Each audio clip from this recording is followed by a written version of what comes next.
저는 오늘 여러분과 함께 나의 갈 길 다가도록이라는 제목으로 은혜를 나누고자 합니다. 이제 나이가 많으신 사도 바울 선생은 로마 감옥에서 사형 날짜를 기다리고 있었습니다. 그때 그 영적인 아들인 디모데에게 죽기 전에 한번 만나보기를 간청해서 편지를 썼습니다. 그리고 디모데에게 편지를 띄우면서 그 일생의 삶을 요약해서 기록했습니다. 바울 선생께서 살아온 평생을 되돌아보고 또 사후의 희망을 말씀한 그 내용이 우리에게 크나큰 은혜와 위로가 됩니다. 바울 선생께서는 첫째로 내가 한평생 선한 싸움을 싸우고 살아왔다, 그렇게 말했었습니다. 바울의 일생은 처음부터 끝까지 서바이벌 게임이었었습니다. 살아남기 위한 투쟁이었었습니다. 인간의 삶 자체가 생존하기 위한 싸움의 연속입니다. 욥기 5장 7절에 사람은 고생을 위하여 났으니 불꽃이 위로 올라가는 것 같다고 말씀한 것입니다. 우리가 태어났을 때부터 싸움은 시작되는 것입니다. 어머니 뱃속 평안한 보호를 떠나 병균이 득실거리는 세상에 태어나므로 거대한 환경적 변화에 처하게 됩니다. 성경에는 어린아이가 태어나면 8일 동안 가장 생사의 기로에 선다고 말했습니다. 8일이 지나고 난 다음에야 하나님과 선민 계약인 할례를 베풀라고 했습니다. 왜냐하면 8일 전에는 죽을지 모르기 때문인 것입니다. 8일이 지나야 그가 한 인간으로서 생존할 것이냐 안 할 것이냐는 것이 결정된다고 말을 하고 있는 것입니다. 우리는 태어나서 이 세상에 존재할 때부터 생존 경쟁에 투입되는 것입니다. 교육, 직업, 이식주, 행복과 부유와 평안한 삶을 추구하기 위해서 우리는 끝없이 노력해야만 되는 것입니다. 국민일보 5월 17일자에는 우리나라 성인 남녀의 결혼관에 대한 조사 연구 결과가 발표되었는데 그 내용은 너무나 깜짝 놀랄 일입니다. 한국보건사회연구원은 보건복지포럼 5월 후에 2005년 우리나라 성인 남녀의 결혼에 대한 긍정적인 태도율은 그 결과 조사 발표가 이러합니다. 그런데 우리나라 성인 남녀 중 51%가 결혼을 안 해도 괜찮다고 응답했습니다. 우리 세대에는 태어나면 반드시 결혼을 해야 된다고 생각했는데 요새 젊은이들은 결혼 안 해도 괜찮다는 젊은이들이 51%나 됩니다. 자녀가 없어도 무관하다고 생각하는 사람이 34.9%나 됩니다. 결혼과 자녀에 대해 올해 초 여성가족부가 발표한 2005년 전국 가족 실태조사 결과에 따르면 결혼을 해도 출산을 하지 않겠다는 가장 큰 이유는 자녀 양육 및 교육비의 부담 때문인 것으로 드러났습니다. 이러한 이유로 현재 20대 청년들 중에는 58.3%가 결혼을 해도 자녀를 낳지 않겠다고 응답했습니다. 또한 여성가족부 조사에는 우리나라의 모든 연령대 부부 갈등의 가장 큰 이유가 경제적 어려움인 것으로 나타났습니다. 인간의 삶은 그 자체가 생존하기 위한 처절한 싸움입니다. 더구나 경제적인 전선에서 싸움은 피를 말리는 것입니다. 교육과 직업, 이식주, 행복, 부여와 평안한 삶을 추구하기 위해 모든 사람들이 생존 경쟁을 하고 있습니다. 살아있는 동안에 이 생존 경쟁은 그치지 않습니다. 취업 경쟁률도 한 가지입니다. 지난 16일 주요 일간지들은 올해 신입사원 경쟁률이 평균 91대 1로 집계되었다고 보도했습니다. 채용 포털 커리어가 오늘 1월부터 지금까지 공채를 실시한 주요 기업 67개를 대상으로 조사한 결과 이번 조사 대상 가운데 취업 경쟁률 100대 1을 넘는 기업이 40%인 27개사에 들었으며 경쟁률이 200대 1 이상인 기업도 9개나 된다고 발표했습니다. 가장 높은 경쟁률을 보인 기업은 25명을 뽑는 한국공항공사의 공채로 무려 9,200명이 지원해서 370대 1의 경쟁률을 기록했습니다. 26명의 신입사원을 모집한 공무원 연금공리공단 역시 337대 1의 경쟁률을 기록했습니다.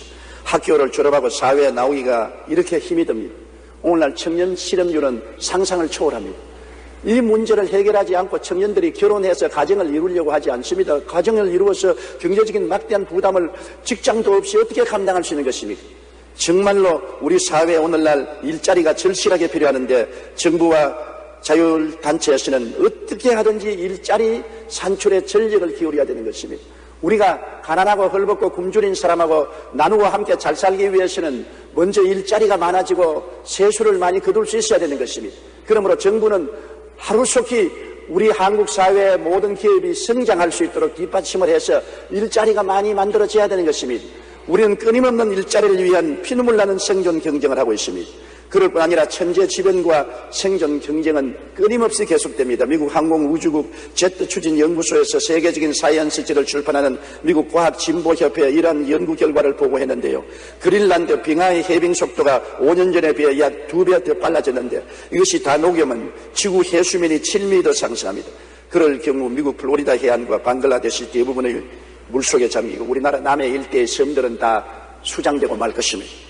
얼음은 햇빛의 90%를 반사해서 우주 밖으로 내보내지만 바닷물은 햇빛을 90% 흡수합니다. 그러므로 만일 해빙에 의해 바닷물이 늘어나면 더워진 바닷물로 인해 지구온난화가 계속됩니다.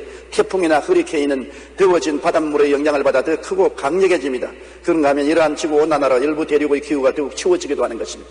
우리 사람의 사는 환경이 점점 악화되는 것은 사람들이 무분별하게 자연을 훼손하고 온난한 가스를 배출함으로 지구가 살 수 없는 처소가 되어가고 있는 것입니다. 장난이 아닙니다. 우리가 우스갯소리를 할 일이 아닌 것입니다. 우리 한국은 지구온난화로 말미암아 사만 사원이 이미 사라진 지 오래되는 것입니다. 태풍은 전례 없이 많이 다가오는 것입니다. 강수량도 많이 줄어졌습니다. 이러한 여러 가지 여건이 우리가 살아가기에 너무나 힘들고 괴로운 천지가 되고 마는 것입니다. 천재지변, 질병, 전쟁에 살아남기 위한 싸움을 끊임없이 해야 되는 것입니다. 바울 선생은 말씀하기를 내가 선한 싸움을 싸우며 일평생을 싸웠다. 우리가 싸움을 포기하면 그날로부터 버림받은 존재가 되고 마는 것입니다. 우리의 현실 생활에서 개인, 가정, 사회, 국가의, 나라의 생존을 위해서 끊임없이 싸울 수밖에 없습니다. 그러나 우리 사람의 힘은 너무나 연약하기 때문에 인간의 힘에만 의존해서 싸움에 승리할 수가 없습니다. 천지와 만물을 지으시고 전지전능 무소부지하신 하나님의 도우심이 없이는 우리의 생존 경쟁의 싸움에서 패배할 수밖에 없습니다. 시편 91편 2절로 3절에 그는 나의 피난처요 나의 요새요 내가 의리하는 하나님이라 하리니 이는 제가 너를 새 사냥꾼의 올무에서 극한 연병에서 건지실 것임이라고 말했습니다. 10절에 화가 내게 미치지 못하며 재앙이 내 장막에 가까이 오지 못한다고 말했습니다. 잠언서 1장 33절에 오직 내 말을 듣는 자는 평안히 살며 재앙의 두려움이 없이 안전하리라. 사람들이 하나님을 저버리고 아담 해와 때부터 세상으로 향했기 때문에 하나님 없이 인본주의로 인간의 지혜와 총명 수단과 방법으로 살려고 했기 때문에 다가온 모든 붕괴 상황이 현재인 것입니다. 윤리와 도덕적인 붕괴뿐 아니라 사회생활의 붕괴, 자연의 붕괴가 오늘날 인류 생활의 종말을 가져오고 있는 것입니다. 우리는 이런 것을 해결하기 위한 선한 싸움을 계속 싸워야 되는 것입니다. 개인의 생활을 위해서, 가정을 위해서, 사회를 위해서, 국가를 위해서, 우리 지구의 생존을 위해서 끊임없는 싸움을 계속해야만 되는 것입니다. 그뿐 아니라 우리 예수 믿는 사람들은 영적인 전쟁을 끊임없이 해야 되는 것입니다. 세속과 탐욕, 근심, 걱정, 시험, 환란이 우리를 도적질하고 죽이고 멸망시키려고 시시각각으로 공격해 오는 것입니다. 디모데전서 6장 11절로 12절에 오직 너 하나님의 사람아 이것들을 피하고 의와 경건과 믿음과 사랑과 인내와 온유를 따르며 믿음의 선한 싸움을 싸우라고 말한 것입니다. 에베소 6장 12절에 우리의 실험은 혈과 육에 상대하는 것이 아니요 통치자들과 권세들과 이 어두움의 세상 주관자들과 하늘에 있는 악의 영들을 상대함이라고 말씀한 것입니다. 영적으로 나태해지면 결국에는 마귀의 밥이 되고 세속의 노예가 되고 마는 것입니다. 영적으로 깨어있어서 항상 기도하기를 힘쓰고 말씀을 읽고 두세 사람이 모여 예배드리기를 힘써서 영적으로 살아있어야 되는 것입니다. 이것도 끊임없는 신앙의 싸움인 것입니다. 바울 선생은 복음을 전가하기 위해서 많은 고통을 당했습니다. 복음을 전가하기 위해서 편안하게 생활할 수는 없습니다. 복음에 저항하는 세력들이 세계 도처에 있어서 끊임없이 충돌하고 싸움을 할 수밖에 없습니다. 선한 싸움을 되돌아본 바울 선생은 고린도후서 11장 23절로 27절에 이렇게 기록했습니다. 그들이 그리스도의 일꾼이냐 정신없는 말을 하거니와 나는 더욱 그러하도다. 내가 수고를 넘치도록 하고 옥에 갇히기도 더 많이 하고 매도 수없이 맞고 여러 번 죽을 뻔하였으니 유대인에게 40에 하나 감한 매를 5번 맞았으며 3번 태장으로 맞고 1번 돌로 맞고 3번 파선하고 일주야를 깊은 바다에서 지냈으며 여러 번 여행하면서 강의 위험과 강도의 위험과 동족의 위험과 이방인의 위험과 시내의 위험과 광야의 위험과 바다의 위험과 거짓 형제 중의 위험을 당하고 또 수고하며 애쓰고 여러 번 자지 못하고 줄이며 목마르고 여러 번 굶고 춥고 헐벗으느라. 바울 선생의 일생은 싸움의 연속이었습니다. 그 전쟁은 끝이지 않았으나 그가 로마 감옥에서 사형을 기다리면서 마지막 죽음을 정면해서 그 생애를 돌아보면서 선한 싸움은 그 일생을 걸어온 길이라고 말한 것입니다. 우리가 선한 싸움을 싸우지 않고 이 지상에 존재할 수 없습니다. 그러나 우리의 선한 싸움을 인간의 힘으로 싸우면 백전백패할 수 있습니다. 우리를 돕기 위해서 선한 목자 예수님이 우리와 함께 계신 것입니다. 다윗은 말하기를 야훼는 나의 목자시니 내게 부족함이 없다. 내가 사망의 엄침한 골짜기로 다닐지라도 해를 두려워하지 않을 것은 주께서 나와 함께 계심이라. 주의 지팡이와 막대기가 나를 안위하신다고 말한 것입니다. 내 앞에 캄캄하고 눈앞이 캄캄해서 어떻게 살아갈지 모를지라도 천지를 지으신 주님, 우리를 사랑하사 십자가에 못 박여 몸짓고 피 흘려 대속의 연총을 베풀으신 주님께서 같이 하여 주셔서 그 지팡이로 길을 열어주시고 막대기로 보호해 주셔서 우리로 하여금 인생을 승리하고 살도록 만들어 주신다는 것입니다. 주님께서는 내가 온 것은 양으로 생명을 얻게 하되 더 풍성히 얻게 하려는 것이라고 말한 것입니다. 그렇기 때문에 우리가 일생을 살 때 선한 싸움을 싸우면서 살지만은 주님을 의지하지 않고 살려고 해서는 안 됩니다. 끊임없이 순간순간마다 우리와 함께 계시는 주 예수님을 의지하고 그의 인도하심을 바라야 되는 것입니다. 우리는 한 치 앞도 모르지 않습니까? 주님이 지팡이가 우리에게 길을 만들어내시고 주의 막대기가 우리를 보호해 주시는 그 능력을 의지하면 우리의 싸움은 승리로 나아갈 수가 있게 되는 것입니다. 싸움 없이 평안히 인생을 살겠다는 사람은 어리석은 사람인 것입니다. 악한 싸움을 싸워서는 안 되겠지만 선한 싸움, 생존을 위한 싸움은 끊임없이 싸워야 할 것입니다. 둘째로 바울 선생은 내가 달려갈 길을 다 달려갔다고 말한 것입니다. 그는 로마의 감옥에서 일생을 살아온 뒤안길을 돌아다보고 나는 출발로부터 지금까지 머나먼 인생길을 잘 달려왔다고 말했던 것입니다. 인간은 모두 두 가지 길 중 한 길을 달려가야 하는 것입니다. 마태복음 7장 13절로 14절에 좁은 문으로 들어가라. 멸망으로 인도하는 문은 크고 그 길이 넓어 그리로 들어가는 자가 많고 생명으로 인도하는 문은 좁고 길이 협착하여 찾는 자가 적음이라고 말한 것입니다. 세상 길은 넓은 길입니다. 왜냐하면 세상 길을 살아가는 곳은 절제되지 않은 길이요 방종의 길입니다. 이렇기 때문에 아주 길이 넓어 보이지만 세상 길은 살아가면 살아갈수록 가시밭 험한 길이 예비되어 있는 것입니다. 그리고 마지막은 너무나 좁디 좁은 파멸과 좌절과 절망의 길인 것입니다. 세상의 길은 인본주의의 길이요 거짓된 길이요 죽음의 길에 불과한 것입니다. 에레미야 17장 5절에 무릇 사람을 믿으며 육신으로 그의 힘을 삼고 마음이 야훼께서 떠난 그 사람은 저주를 받을 것이라고 말한 것입니다. 세상 길은 넓어 보이고 절대되지 않고 방종한 길이지만은 행복한 길은 되지 못합니다. 그곳은 저주가 따르는 길이 되는 것입니다. 또한 우리는 예수님의 길이 있습니다. 성경에는 예수님의 길을 가는 것은 좁은 길이라고 말했습니다. 주님을 믿고 순종해서 살면은 생활에 여러 가지 절제와 자제를 당하기 때문에 좁은 길인 것입니다. 신본주의의 길이요 참된 길이요 생명의 길을 가는 길은 좁은 길입니다. 그러나 그 좁은 길은 걸어갈수록 점점 길은 넓어지고 나중에는 영광스러운 천국으로 통하게 되는 것입니다. 요한복음 14장 6절에 내가 곧 길이요 진리요 생명이니 나로 말미암아 정거는 아버지께로 올 자가 없느니라고 말한 것입니다. 우리 각자에게 하나님이 예정하신 길이 있고 내가 택할 길이 있는 것입니다. 우리가 어머니 뱃속에서 태어날 때 벌써 하나님은 우리 일생을 예정해 놓았다고 말했습니다. 성경에는 내가 세상에 태어나 하루가 되기 전에 일생이 하나님의 책에 기록되어 있다고 말한 것입니다. 세상 사람들은 이것을 운명이라고 말합니다. 성경은 이것을 예정이라고 말합니다. 하나님은 우리 모든 사람 태어날 때부터 이미 하나님의 뜻으로 예정된 삶이 있고 또 그 안에서 우리가 선택해야 될 삶도 있는 것입니다. 성경에 보면 다윗이 하나님이 인구조사를 하지 말라고 하는데 억지로 인구조사를 했습니다. 그래서 하나님이 진노하셔서 다윗에게 벌을 내리시기로 결정하셨습니다. 그러나 그 벌의 종류는 다윗이 선택하라고 말한 것입니다. 7년 기근을 당할 것이냐, 석 달을 원수에게 쫓기겠느냐, 3일간의 유행병을 받겠느냐, 다윗이 결정하라 했습니다. 사무엘하 24장 14절로 15절에 다윗이 가덱에 이르되 내가 고통 중에 있도다. 청하건대 야훼께서는 긍휼이 크시니 우리가 야훼의 손에 빠지고 내가 사람의 손에 빠지지 아니하기를 원하노라 한지라. 예, 야훼께서 그 아침부터 정하신 때까지 전염병을 이스라엘에게 내리시니 단에서부터 브엘세바까지 백성의 죽은 자가 7만 명이었다. 다윗 한 사람이 잘못해서 하나님이 벌 내릴 것을 결정을 했는데 그 벌을 7년 기근을 당하겠는가, 석 달을 원수에게 쫓기겠는가, 3일간의 유행병을 당하겠는가, 네가 결정하라. 하나님의 예정 속에 그 결정은 또 다윗이 선택해야 되는 것입니다. 다윗이 3일간 전염병이 도는 것을 결정하자 그 국민들의 7만 명의 전염병으로 죽었습니다. 한 사람의 지도자의 잘못 결정으로 수많은 무고한 백성들이 죽어간 것을 알 수 있는 것입니다. 제가 저희 삶의 뒤안길을 돌이켜보면 48년 동안 목회를 했는데 목회하는 것은 하나님의 예정한 길이었습니다. 제가 다른 길을 갈 수가 없었어요. 저는 처음 공학자가 되려고 했으나 그 길을 하나님이 허락하지 않았습니다. 그 다음에 의사가 되려고 했으나 그 길도 허락하지 않았습니다.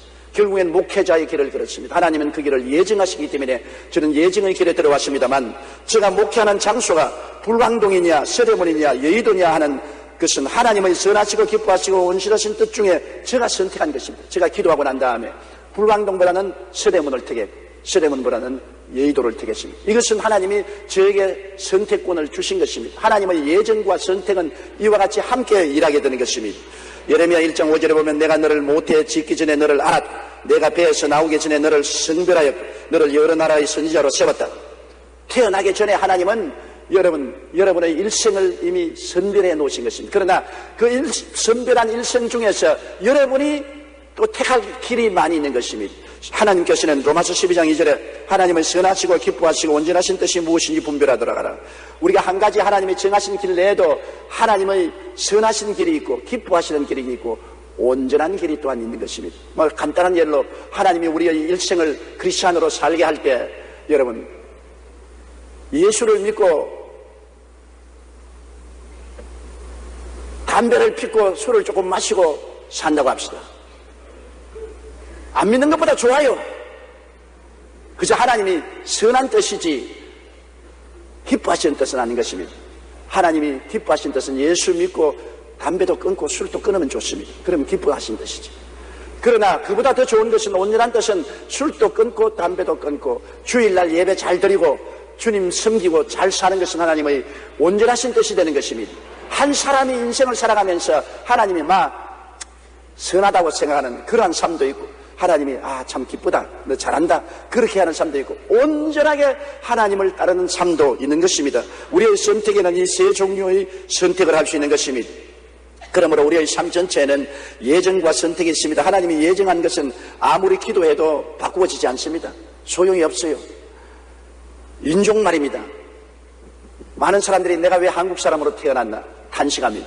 하나님은 여러분이 한국 사람으로 태어난 것은 예정한 것이기 때문에 여러분이 아무리 발버둥 쳐도 한국 사람으로 태어난 것을 변화시킬 수가 없습니다. 요사이 법적으로는 미국 사람도 되고 영국 사람도 될 수 있지만 인종으로 봐서 여러분 한국 사람이 된 것을 변화시킬 수는 없는 것입니다. 노랑머리를 아무리 물들여도 곧장 까만머리가 솟아오르는 것입니다. 별 도리가 없어요. 지리도 그렇습니다. 대한민국에 태어난 것 하나님이 예정하신 것입니다. 저는 너무나 감사하게 생각하는 것은 내가 북한에서 태어나지 않았다는 것입니다. 북한에서 태어나서 오늘날 그 굶주림 속에 살았다면 얼마나 고통스럽겠습니까? 그러나 하나님이 예정하셔서 우리 아버지 어머님이 대한민국에서 저를 낳았기 때문에 대한민국에 태어난 것은 예정인 것입니다. 시대로도 그러신 것입니다. 우리 대한민국이 5,7년 역사 중에 오늘날이 가장 좋은 시대에 태어나서 살고 있는 것입니다. 일정 36년 동안에 제가 자랐지만 너무나 고통스러웠고 6.25 사변 때의 비극은 오늘날 안 당한 사람들은 아무리 설명해도 설명이 안 될 정도로 비참했습니다. 그때 70, 80 된 사람은 너무나 억울하게 죽었습니다. 아마 그분들이 요사이 살아나서 대한민국의 현실을 본다면 기절초풍을 할 것입니다. 아마 기절해서 도로 죽을지 모릅니다. 이처럼 다릅니다. 시대도 여러분 예정되어서 여러분 이 좋은 시대에 태어난 것입니다. 문화도 하나님이 정해놓으신 그 시대의 문화 속에 우리가 살고 있는 것입니다. 우리 한국을 보더라도 우리가 삼국시대는 불교 문화권에, 고려조시에도 불교 문화권에, 이시조시는 유교 문화권에, 오늘은 다양한 문화권에 속해 있는 것. 이것도 시대를 따라 예정된 것이고 우리가 그것을 변화시킬 수가 없는 것입니다. 이러므로 우리의 생에 예정된 것이 너무나 많습니다. 그것은 원망하고 탄식해야 소용없습니다. 예정된 인생은 그대로 받아들일 수밖에 없는 것입니다. 저는 제 인생이 하나님께서 예정해서 주신 것을 인정하고 늘 받아들이고 감사할 것입니다. 그러나 그 예정한 인생 중에서 선택할 수 있는 고난이 또 있는 것입니다. 하나님을 선하시고 기뻐하시고 온전하신 뜻을 따라 선택할 수 있는 것이 뭡니까? 내 인생은 예정되어 있지만은 그러나 학업을 하는 것은 선택할 수 있습니다. 내가 문학을 할 것이냐, 공학을 할 것이냐, 의학을 할 것이냐, 신학을 할 것이냐. 학문은 자기가 선택할 수가 있습니다. 또한 배우자 선택인 것입니다. 내가 누구를 아내로 삼을 것이냐, 서울 아가씨를 택할 것이냐, 전라도 아가씨를 택할 것이냐, 경상도 아가씨를 택할 것이냐, 나처럼 신의주 아가씨를 택할 것이냐. 자기가 택하는 데 달리는 것입니다. 저도 여러 아가씨들에게 프로포즈를 받은 적이 있어요. 지금은 나이 늙어 프로포즈 할 사람이 없겠지만 젊을 때는 그렇지 않았다고요. 내가 하루 이 말을 하니까 우리 집 사람이 내가 결혼할 때 울은 총각들이 많았다고 그렇게 말을 했어. 내가 역습을 당한 적이 있습니다. 우리가 결혼할 때도 배우자를 자기가 택합니다. 하나님 보시기에 막 이만하면 되었다. 이건 참 좋다. 이건 너무 좋다.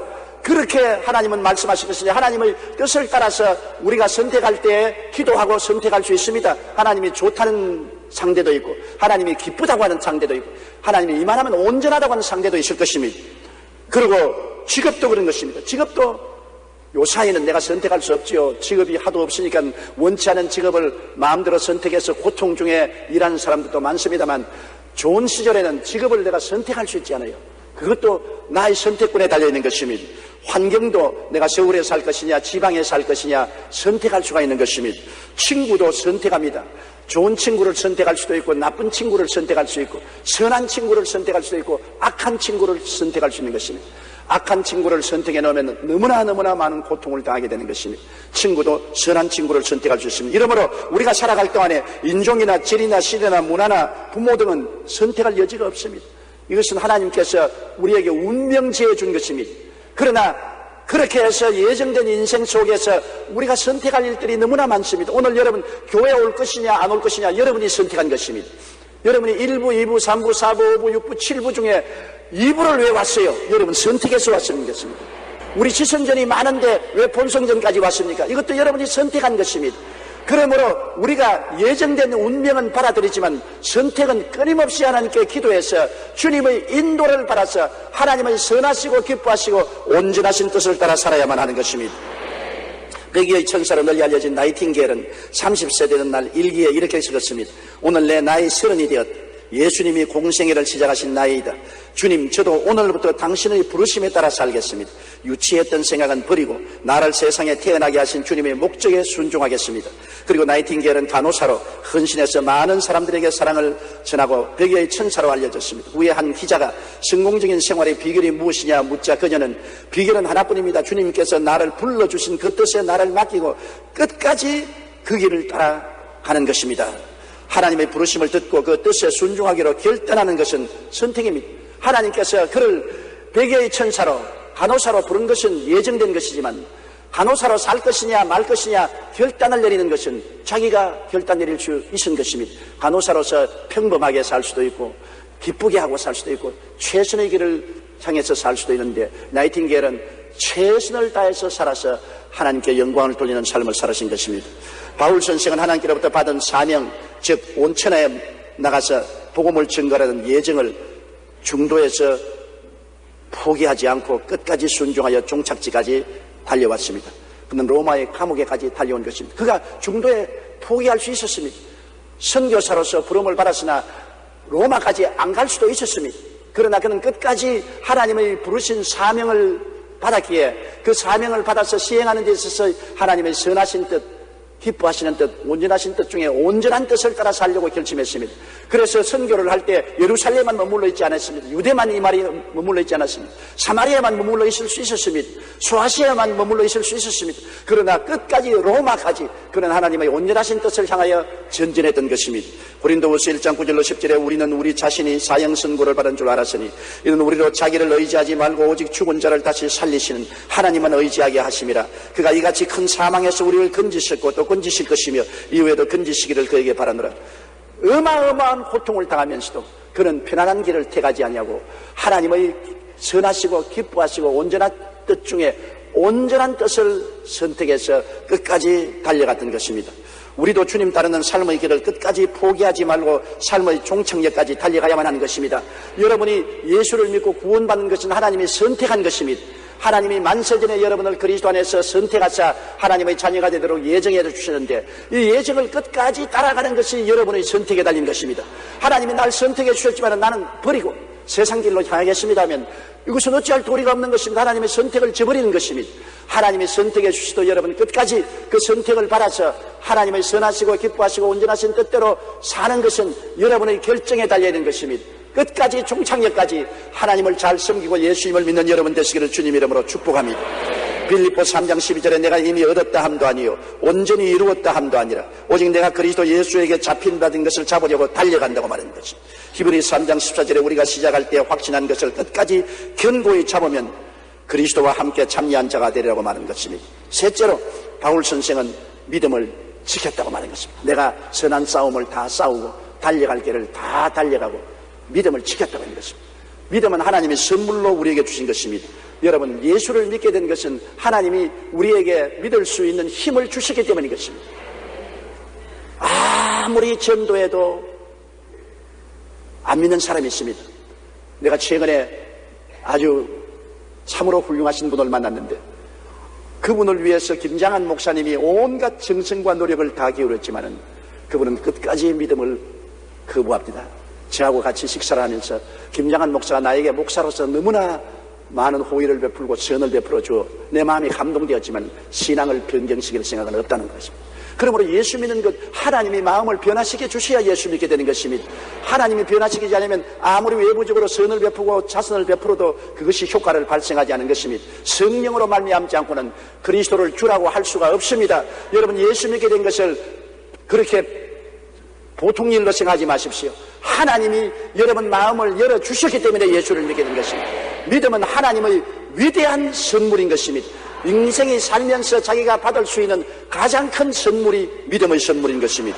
유다서 1장 3절에 사랑하는 자들아, 우리가 일반으로 바란 구원에 관하여 내가 너희에게 편지하려는 생각이 간절한 채 성도에게 단번에 주신 믿음의 도를 위하여 힘써 싸우라는 편지로 너희를 구원하여야 할 필요를 느꼈다.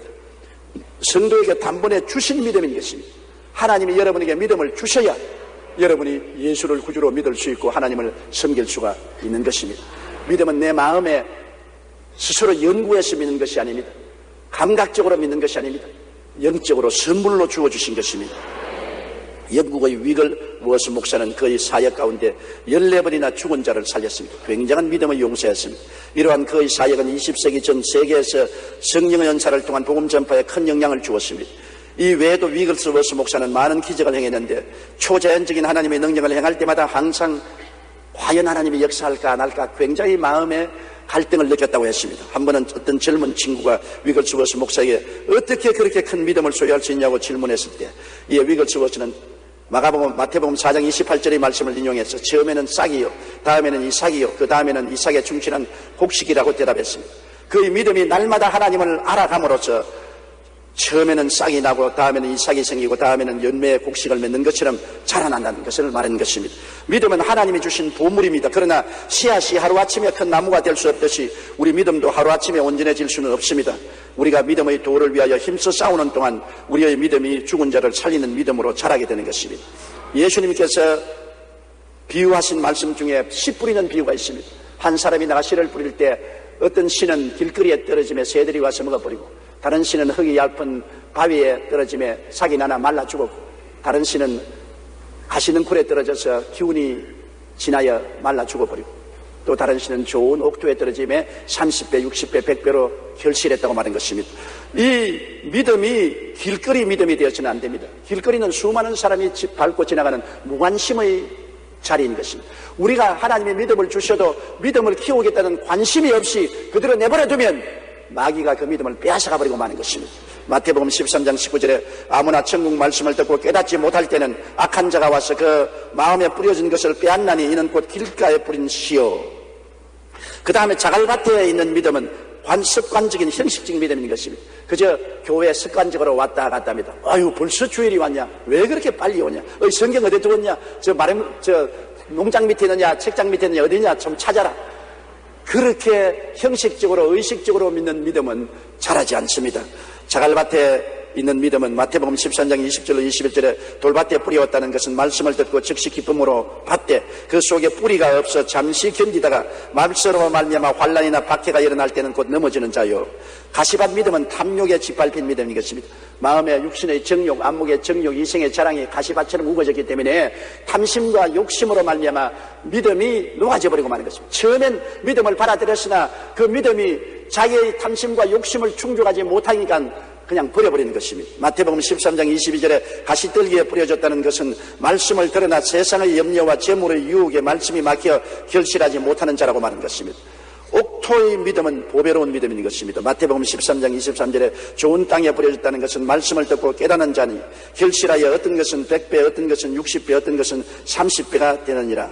이런 좋은 옥토는 관심을 가지고 의식과 형식적인 신앙이 아니고 탐욕으로 짓밟힌 삶이 아니고 순수하고 헌신적인 믿음으로 주님을 섬기면 믿음이 자라나게 되는 것입니다. 우리가 말씀을 들으면 씨앗이 뿌려진 것 아닙니까?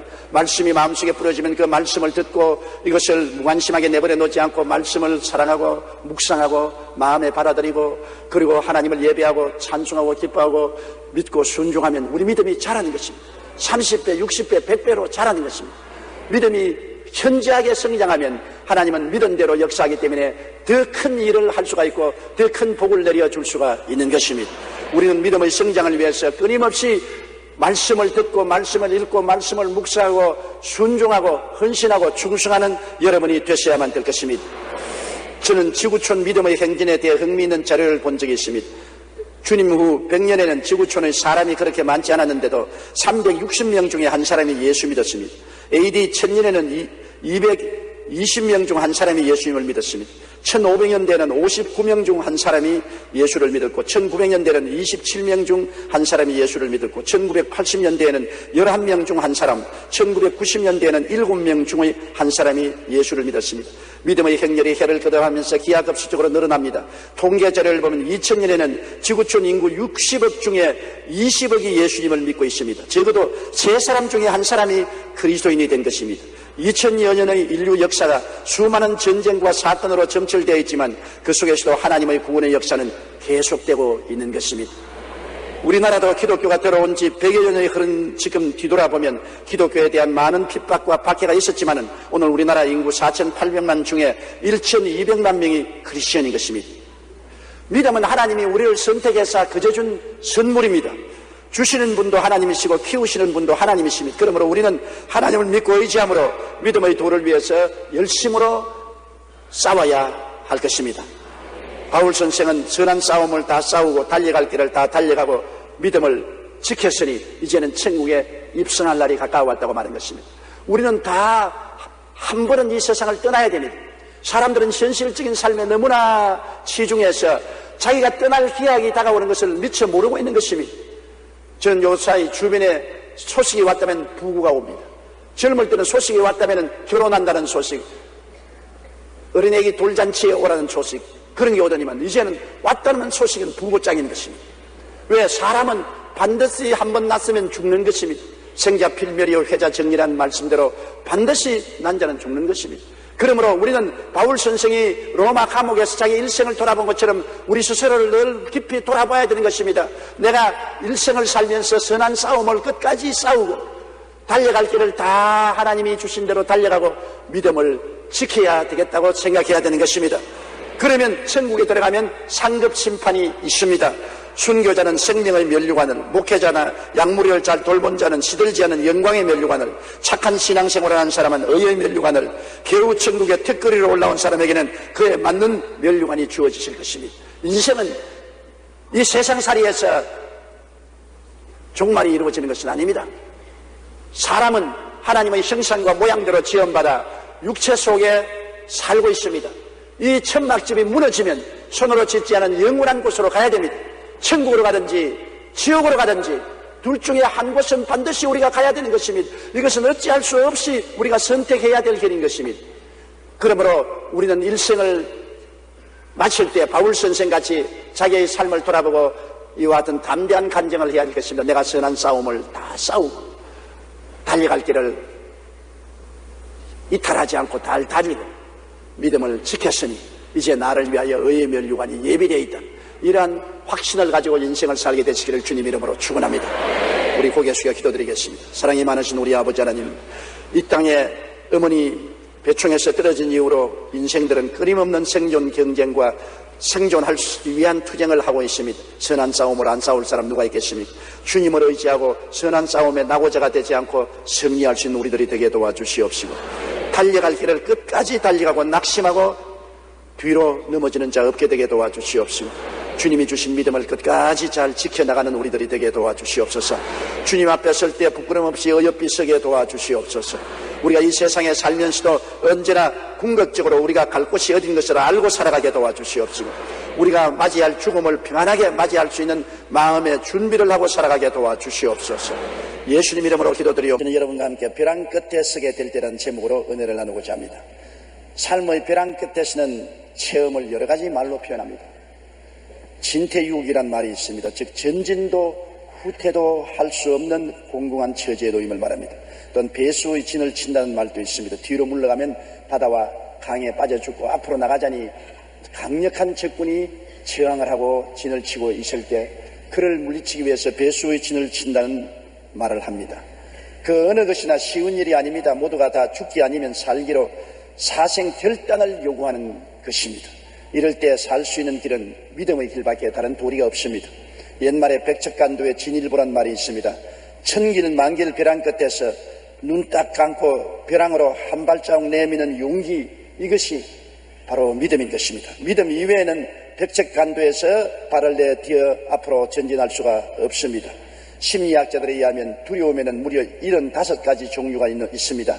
에딘버러 대학의 심리학자 칼 스테어는 인간의 올바른 마음을 빼앗고 정신건강에 해를 끼치는 가장 큰 원인이 바로 이 두려움이라고 말했습니다. 미국의 대설교자 헨리 비처는 우리는 날마다 두 개의 손잡이를 잡고 하루를 살게 된다. 하나는 두려움의 손잡이요 다른 하나는 믿음의 손잡이라고 말했습니다. 우리는 진퇴유곡의 상황에서 믿음과 두려움 중에 어떤 손잡이를 잡을 것인가를 선택해야만 합니다. 첫째로 홍해가에 온 이스라엘 백성들을 생각해 보십시오. 애굽 바로의 공격을 받고 이스라엘 백성들은 벼랑 끝에 섰습니다. 뒤로 물러갈 수 없습니다. 바로가 대군대를 거느리고 그들을 포로로 잡으러 왔습니다. 앞으로 나갈 길도 없습니다. 장일한 홍해수가 막고 있습니다. 진퇴유곡입니다. 그들은 백척간도에 섰습니다. 그럴 때 그들은 어떻게 해야 될까요?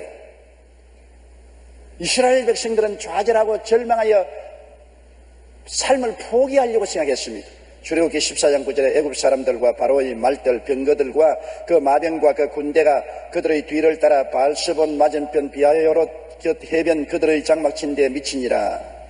그래서 백척간도에서 진일 보냐 인생을 포기하냐 선택의 길목에 섰습니다. 그 고노한 처지에서 이스라엘 백성은 원망과 탄식과 절망을 하게 된 것입니다. 출애굽기 14장 10절로 12절에 이스라엘 자손이 심히 두려워하여 야훼께 부르짖고 그들이 또 모세에게 이르되 애굽에 매장지가 없어서 당신이 우리를 이끌어내어 이 광야에서 죽게 하느냐 탄식했습니다. 이스라엘 백성은 바야흐로 애굽의 바로왕 앞에 두 손을 들고 항복할 처지에 놓였습니다. 어찌하여 당신이 우리를 애굽에서 이끌어내어 우리에게 이같이 하느냐, 우리가 애굽에서 당신에게 이런 말이 이것이 아니냐, 이러기를 우리를 내버려 두라, 우리가 애굽 사람을 섬길 것이라 하지 아니하더냐. 애굽 사람을 섬기는 것이 광야에서 죽는 것보다 낫겠노라.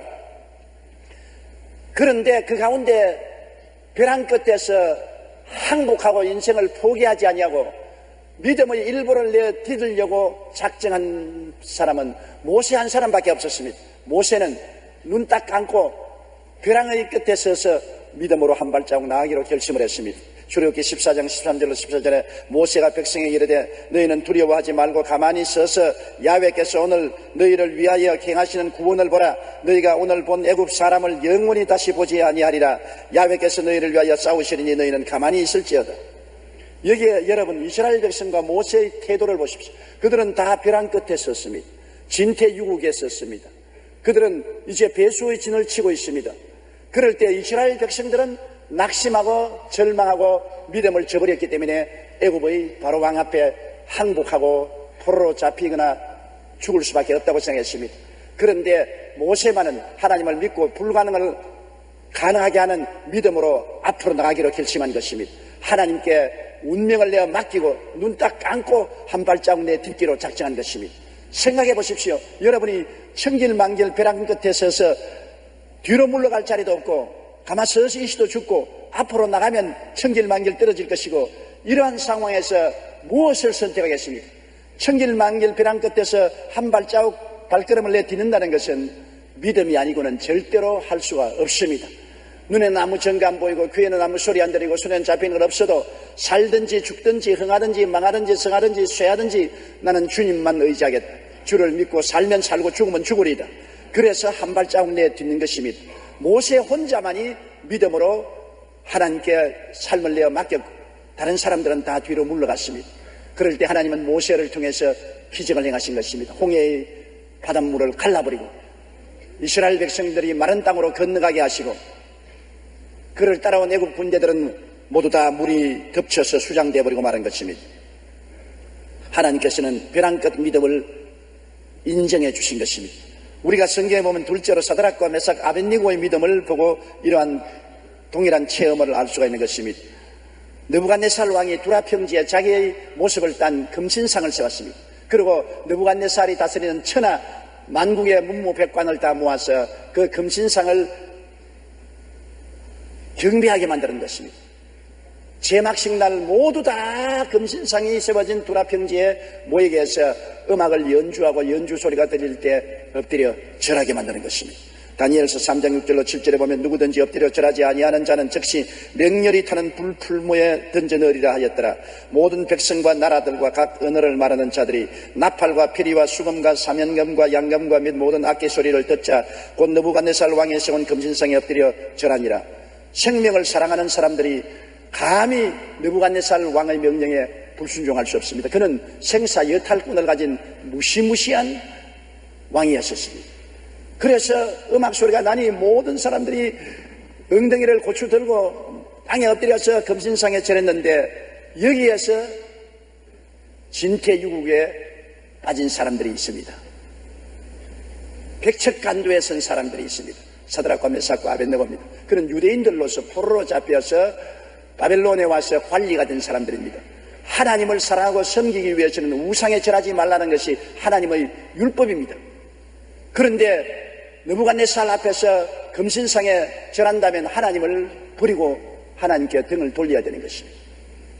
요사이 많은 우리 한국의 목사들이, 장로들이, 평신도들이 북한에 가서 김일성 동상에 넙적넙적 엎드려 절을 하면서 속으로는 주여 하고 절을 했다고 그런 막말을 하는 사람들이 있습니다. 사드락과 메삭과 아벳니고는 주여 하고서 금신상에 절하지 않았습니다. 그들은 내 앞에 다른 신을 두지 말라, 우상에 절하지 말라는 하나님의 계명을 따라서 그들은 백척간도에서 믿음을 선택했습니다.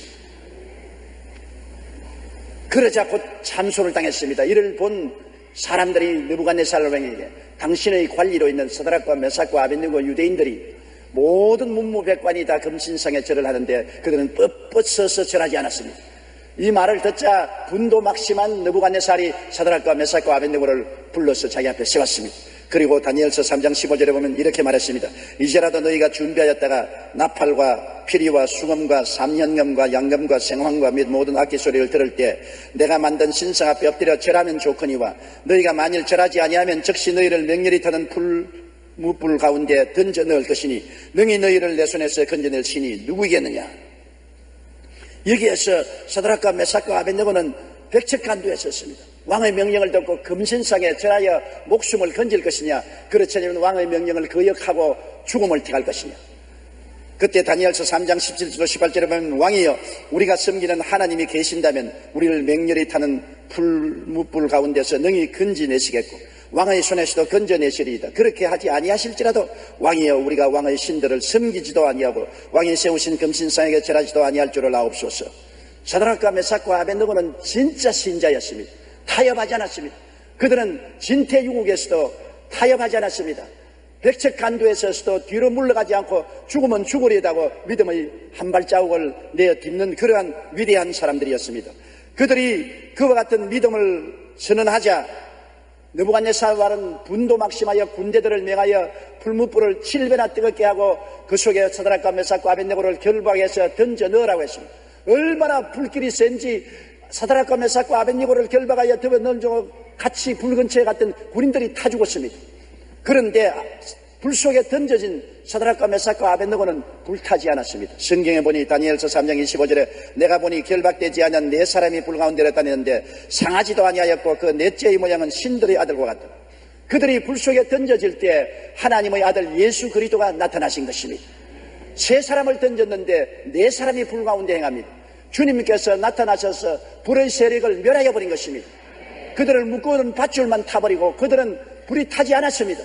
이 사실을 본 느부갓네살은 너무나 놀랐습니다. 하나님의 종 사드락과 메삭과 아벳느고여 불에서 나오라고 외치니까 사드락과 메삭과 아벳네고가 나왔는데 보니 머리카락도 타지 않고 그 소린 냄새도 나지 않았었습니다. 그래서 느부갓네살 왕이 거기에서 크게 회개하고 그의 마음속에 하나님을 두려워하여 이런 조서를 내렸습니다. 다니엘서 3장 29절로 30절에 그러므로 내가 이제 조서를 내리노니 각 백성과 각 나라와 각 언어를 말하는 자가 모두 사드락과 메삭과 아벳네고의 하나님께 경솔히 말하거든 그 몸을 쪼개고 그 집을 걸음터로 삼을지니 이는 이같이 사람을 구원할 다른 신이 없음이라 하더라. 왕이 드디어 사드락과 메삭과 아벳네고를 바벨론 지방에서 더욱 높이니라고 말씀한 것입니다. 여러분, 백척간도에 진일보를 하면은 하나님이 함께하여 주신 것입니다. 그러나 백척간도에 서서 믿음으로 발을 내 믿지 못하고 두려워하여 타협하면 세상과 함께 멸망하고 말 것인 것입니다. 우리가 이 세상에 살면서 우리가 백척간도에 설 때가 많습니다. 벼랑 끝에 설 때가 많아요. 개인적으로, 가정적으로, 사회 생활에서 하나님을 믿을 것이냐, 세상과 타협할 것이냐, 벼랑 끝에 설 때가 너무나 많습니다. 여기에서 벼랑 끝에 서서 하나님만 의지하고 죽으면 죽으리다고 발을 내딛는 사람은 하나님이 책임져 주시는 것입니다. 그러나 두려워해서 뒤로 물러가면 하나님이 저를 기뻐하지 않습니다. 성경에는 나의 의인은 믿음으로 말미암아 살리라. 뒤로 물러가면 내 마음이 저를 기뻐하지 아니하리라고 말씀한 것입니다. 말은 쉬워도 실제 그런 일을 당하면 선택이 얼마나 어려운지 모릅니다. 우리는 36년 일대하에서 일본 정부가 교회 가미단을 세워놓고 일본 신에게 절하도록 명령했습니다. 수많은 주의 종들과 장로와 교회 재직들이 가미단에 절을 했습니다. 거기에서 거역하는 사람들은 잡혀서 옥에 갇히고 형언할 수 없는 고통을 당하고 죽임을 당했습니다. 그 중에 가장 위대한 순교자가 주기철 목사님이 아니십니까? 사람들이 말은 쉬워도 백척간도에 서서 천길만길 벼랑을 향해서 발을 내딛는다는 것은 하나님을 절대로 믿지 않고는 그런 일이 있을 수가 없습니다. 오늘 세 번째 생각해 보시는 것은 우리가 당하는 크고 작은 벼랑 끝 인생길을 생각해야 되는 것입니다. 하나님이냐 세상이냐 결단을 요구하는 것이 벼랑 끝 신앙인 것입니다. 왜 우리가 벼랑 끝에 섭니까? 하나님이 왜 우리를 벼랑 끝에 세우시는 것입니까? 그것은 하나님이냐 세상이냐를 선택하라, 결단을 내리라는 하나님의 요구인 것입니다. 세상도 가슴에 끌어안고 하나님도 끌어안고 함께 살겠다, 이러한 것이 보통 사람들의 태도인 것입니다. 하나님은 그러한 태도에 분명한 선을 그으라는 것입니다. 하나님이면 하나님, 세상이면 세상, 어느 것을 섬기겠느냐, 선택하라.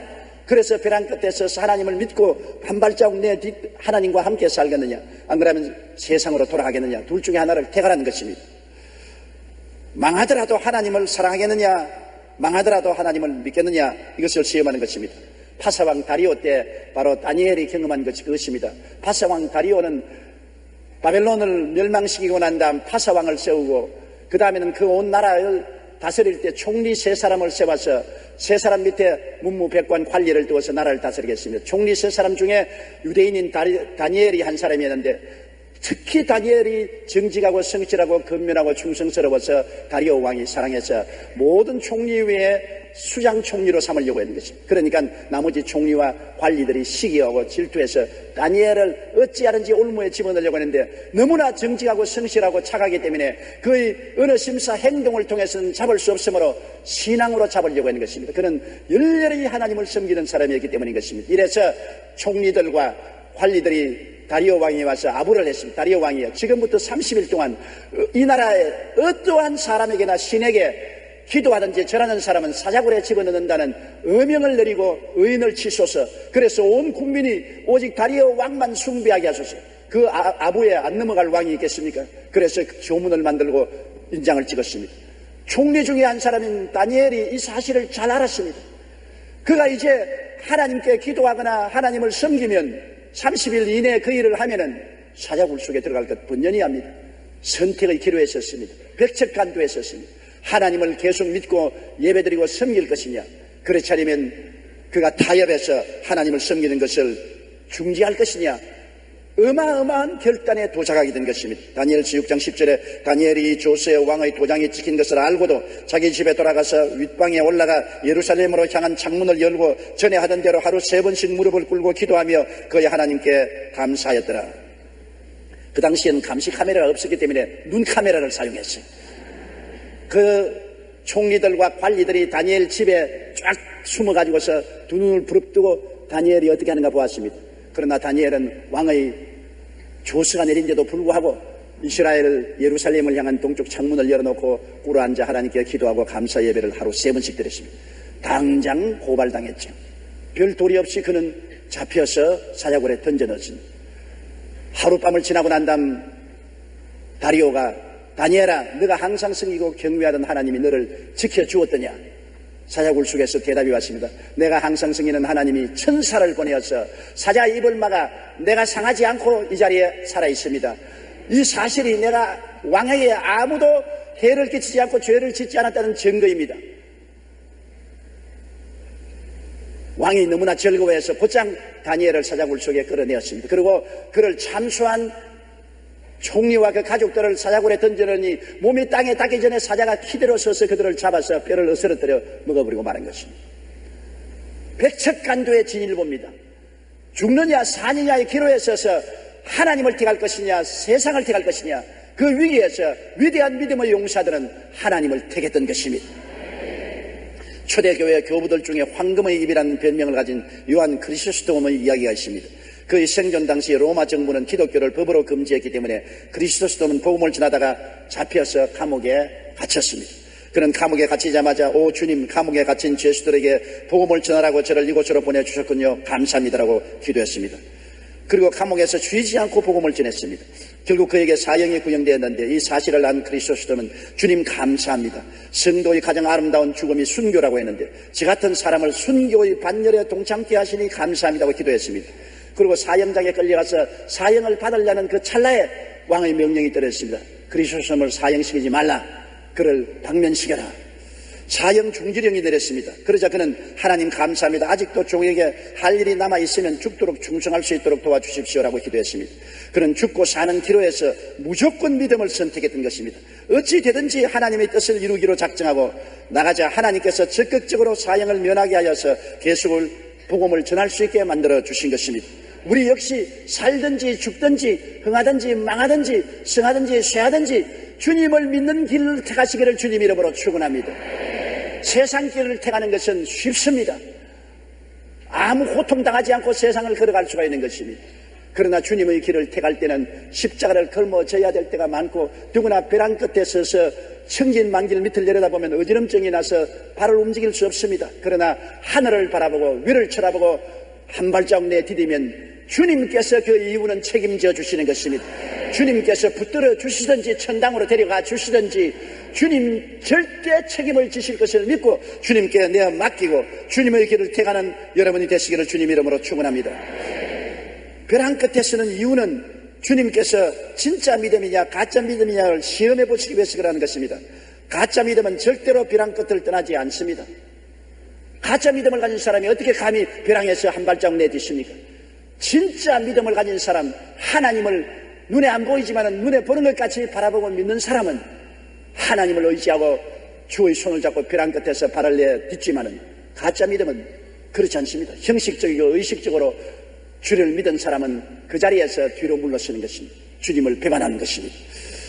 아브라함이 75세까지 갈대아 우르에서 살았는데 75세에 영광의 하나님이 나타나서 아브라함아, 너 전토 친척 아비 집을 떠나 내가 네게 지시할 땅으로 가라. 벼랑 끝에 세웠습니다. 젊은 나이도 아닌 75살 나이에 전토 친척 아비 집을 떠나 빈손 들고 아내의 손만 잡고 내가 지시할 땅으로 가라. 갈 바를 모르고 떠나라는 것입니다. 벼랑 끝에 섰습니다. 요사이 말하면 이민을 가라는 것입니다. 이민을 가되 아무 재산도 가지지 말고 빈손 들고 어느 나라 갈지도 모르니까 그냥 비행장으로 나가라는 겁니다. 여러분 벼랑 끝에 섰지 않습니까? 하나님 뭘 엽이라도 가지고 가야지요. 그것도 가지만 어느 나라로 갑니까? 비행장으로 그냥 나가거라. 기가 막힌 일인 것입니다.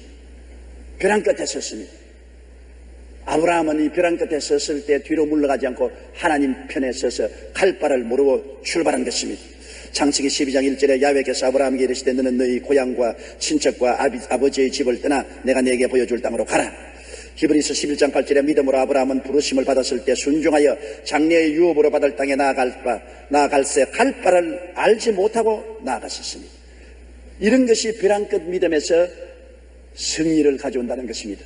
벼랑 끝에 섰을 때 믿음을 선택하여 눈에 나무 정가 안 보이고 귀에는 나무 소리 안 들리고 손에는 잡히는 것 없어도 주여 믿습니다. 주께서 내 길을 여시고 주님께서 나를 보호해 줄 줄 믿습니다. 그러고 나가는 신앙, 이것이 아브라함의 신앙이었습니다. 아브라함의 신앙의 가장 극치는 100살에 낳은 아들이 10대가 되었을 때 하나님이 아브라함에게 그 아들을 제물로 바치라는 것입니다. 창세기 22장 1절로 2절에 하나님이 아브라함을 시험하시려고 그를 부르시되 아브라함 하시니 그가 이르되 내가 여기 있나이다. 야훼께서 이르시되 내 아들 내 사랑하는 독자 이삭을 데리고 모리아 땅으로 가서 내가 내게 일러준 산 거기서 그를 번제로 드리라. 극단적인 시험입니다. 정말 벼랑 끝에 섰습니다.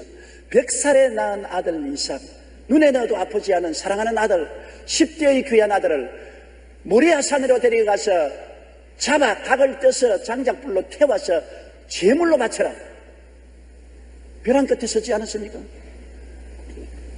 그렇게 안 하겠다면 하나님을 등지해야 되는 것입니다. 그렇게 하겠다면 내 외아들을 잡아서 각을 떠서 태워 제물로 드려야 되는 것입니다. 진퇴유곡입니다. 앞으로 나갈 수도 없고 뒤로 물러갈 수도 없습니다. 벼랑 끝에 섰습니다. 아브라함을 믿음의 조상이라고 부르기는 쉽게 우리가 부르지만 믿음의 조상이 되기 위해서는 거대한 벼랑 끝에 섰습니다. 벼랑도 탁 뛰어내릴 수 있는 벼랑이면 쉽습니다. 뛰어내려서 다리 하나 부러지더라도 좋으니까 뛰어내릴 정도면 괜찮아요. 그러나 뛰어내려 속절없이 죽을 수밖에 없는 그런 처지의 벼랑에서는 뛰어내린다는 것이 힘들지 않아요. 아브라함은 정말 고통하고 고민했을 것입니다. 잠 못 이루는 밤을 지냈을 것입니다. 그는 하나님께 많이 부르짖어 기도할 것입니다. 하나님 이것만은 피하게 해주시옵소서. 다른 것 다 하겠습니다. 내 자신을 죽어서 제물로 바치라면 하겠습니다. 그러나 내 아들을 잡아서 내 손으로 불로 태워 제물로 드리라는 이 일은 면하게 해주시옵소서. 아브라함은 많이 기도했을 것입니다. 아마 울고 통곡했을 것입니다. 그러나 하나님은 절대로 마음을 변하지 않습니다. 내가 명한 대로 해라. 그러자 아브라함은 아들을 데리고 사흘 길을 걸어서 모리아산에 올라가서 아들을 묶어 장작 위에 얹고 목을 발로 밟고 칼을 들어서 목을 따려고 했는 것입니다. 그때 하나님께서 말씀하기를 아브라함아 내 아들 내 외독자 이삭에게 손대지 마라. 네가 이처럼 외아들도 아끼지 않고 내게 내놓았으니 참으로 나를 사랑한 줄 아노라. 그래서 그는 백척간도에 진일보해서 믿음의 조상이 될 수가 있는 것입니다. 히브리서 11장 11절에 아브라함은 시험을 받을 때 믿음으로 이삭을 드렸으니 그는 약속들을 받은 자로 되어 그 외아들을 드렸느니라고 말씀한 것입니다. 말이 쉽지 여러분 실제로 우리가 당하면 우리 여의도 순복음교회에서 이런 정도의 순종을 할 사람이 과연 있겠습니까? 나는 생각하기도 겁이 나서 생각을 할 수가 없어요. 아브라함은 위대합니다. 믿음의 조상 될 만합니다. 하나님이 나의 친구라고 할 만한 정도가 됩니다. 그런 위대한 믿음, 백척간도에서 그는 뛰어내렸습니다. 그것도 100m, 200m 벼랑이 아닙니다. 천길만길 높은 벼랑에서 하나님을 믿고 뛰어내린 것입니다. 그러므로 하나님이 그 믿음에 대해서 응답하여 주신 것입니다. 벼랑 끝에 왜 하나님이 우리를 세우십니까? 천국 소망의 진실성을 시험하기 위한 것입니다. 정말 네가 천국을 사랑하고 소망하느냐? 세상을 천국보다 더 사랑하고 세상 삶을 더 즐거워하지 않느냐? 너 진실성을 한번 보자. 벼랑 끝에 세워놓고 세상을 등지고 하늘나라를 향해서 한 발자국 내밀 수 있느냐? 주님께서 시험해보는 것입니다. 로마서 8장 11절에 우리가 그와 함께 영광을 받기 위하여 고난도 함께 받아야 할 것입니다. 하나님의 영광을 받기 위해서 고난의 벼랑 끝에 한번 서보겠느냐? 고난 당할 때 세상을 취할 것이냐 하나님을 취할 것이냐 결정하라는 것입니다. 베드로전서 4장 12절로 13절에 사랑하는 자들아 너희를 연단하려고 오는 불시험을 이상한 일상하는 같이 이상히 여기지 말고 오히려 너희가 그리스도의 고난에 참여하는 것을 즐거워하라. 이는 그 영광을 나타내실 때 너희로 즐거워하고 기뻐하게 하려 하십니다. 이 고난이라는 것이 바로 벼랑이 있는 것입니다.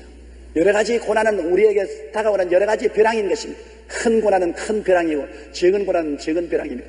고난을 통해서 내가 주님을 버릴 것이냐 하늘나라를 버릴 것이냐 세상을 등질 것이냐 인간 쾌락을 등질 것이냐 결정을 내려야 되는 것입니다. 전국 소망의 진실성을 시험하기 위해서 벼랑 끝에 서게 되는 것입니다.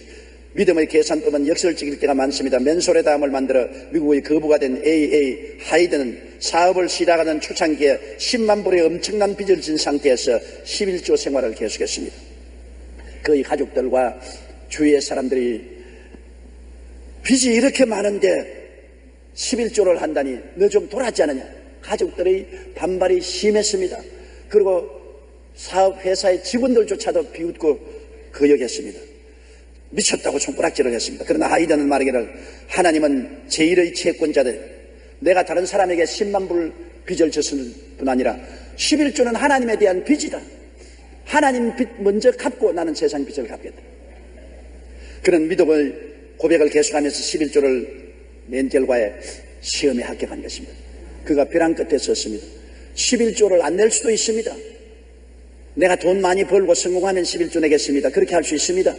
그럼에도 불구하고 그는 하나님께 빚진 것이 세상의 빚보다 더 무섭다고 그 어려운 가운데 11조를 계속 내고 하나님을 믿은 결과에 하나님이 하이드 씨에게 크게 복을 주어서 마침내 맨솔의 다음이 세계적인 기업이 되어서 거부가 된 것입니다. 10만 불 빚을 다 갚고도 넘쳐나는 축복을 누리게 된 것입니다. 우리의 믿음의 진실성 여부는 벼랑 끝에 섰을 때 알 수 있습니다. 진실한 신앙은 위기에 처했을 때 드러나는 것입니다. 또 벼랑 끝에 서는 이유는 믿음에는 기적의 날개가 있다는 것을 깨닫게 하기 위한 것입니다.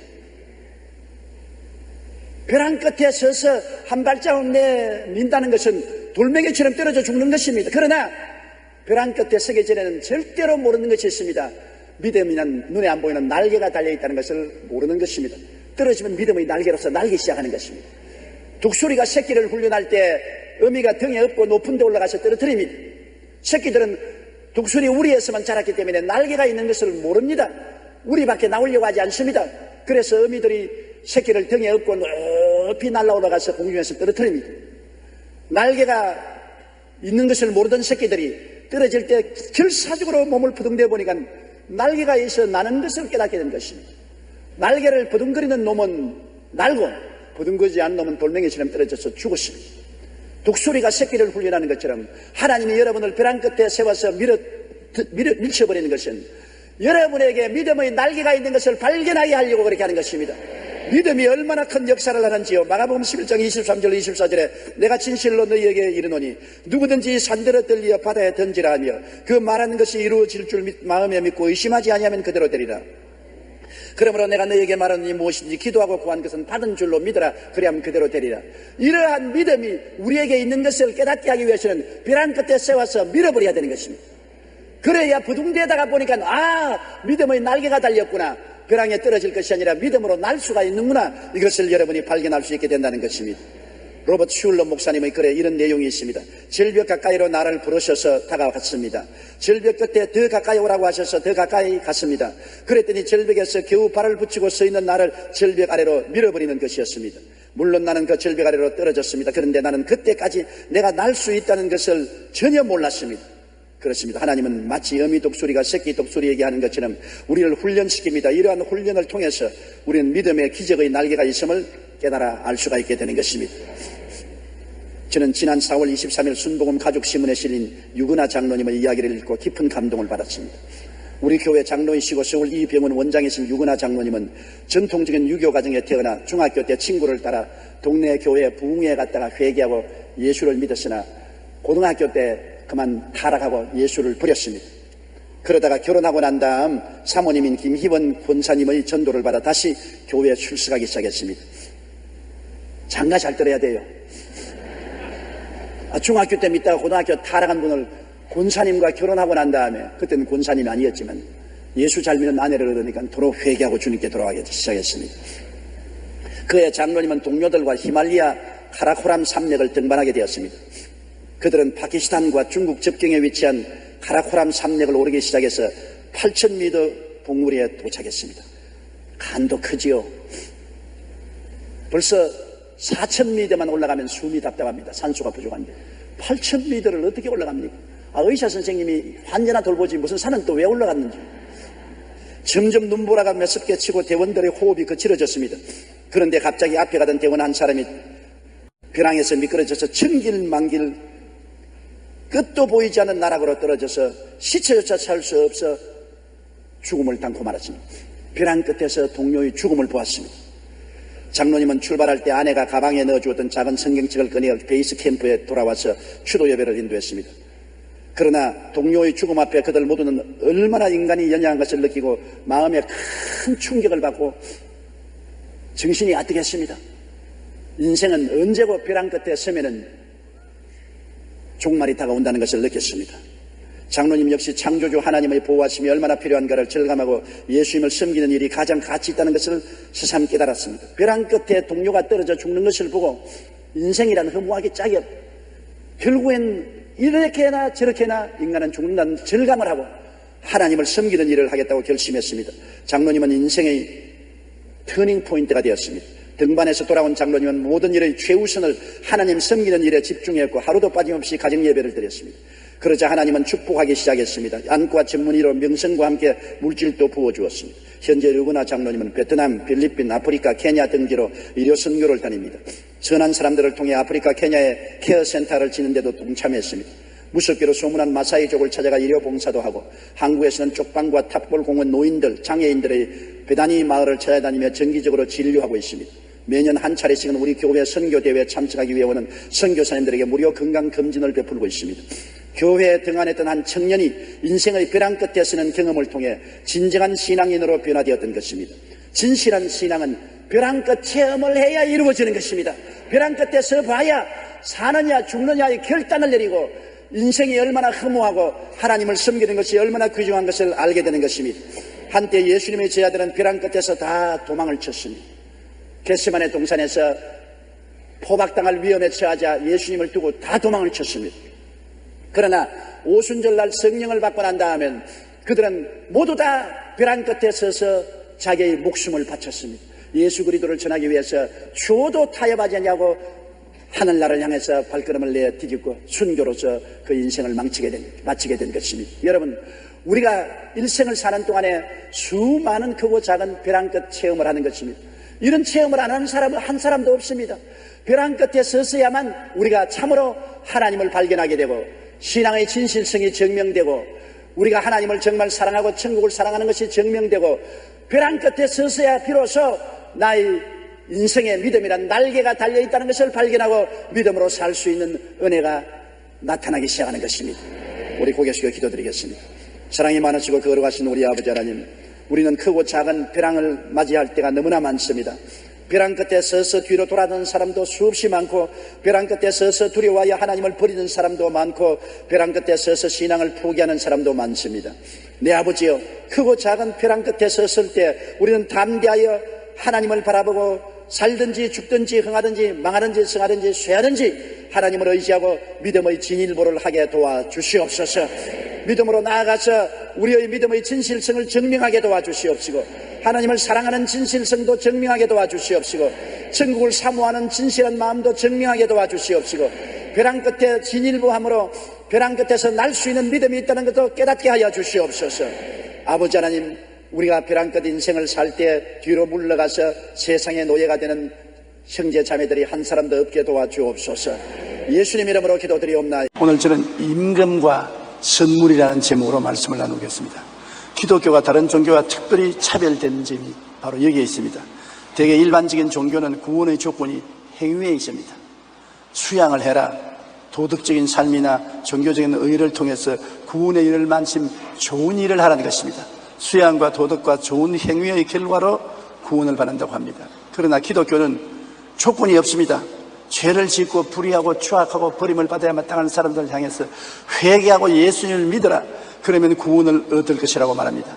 회개하고 구원을 받고 난 다음에 그 다음 착하고 선한 일을 해서 그것이 나중에 상을 받는 것이지, 착하고 선한 일을 해서 그 결과로 구원받는 것은 아니라는 것입니다. 구원은 믿음으로 받는 것이지 행위로 받는 것이 아닌 것입니다. 이것을 임금과 선물이라는 제목으로 한번 설명을 해보고자 생각합니다. 20세기 인도의 유명한 전도자 선더싱이 길을 가다가 사람들이 모여서 웅성거리는 광경을 봤습니다. 무슨 일인가 궁금해 들여다보니 수도승 한 사람이 팔을 높이 들고 앉아 있습니다. 그는 자신의 손으로 지은 죄가 많아서 그 손을 스스로 벌한다고 합니다.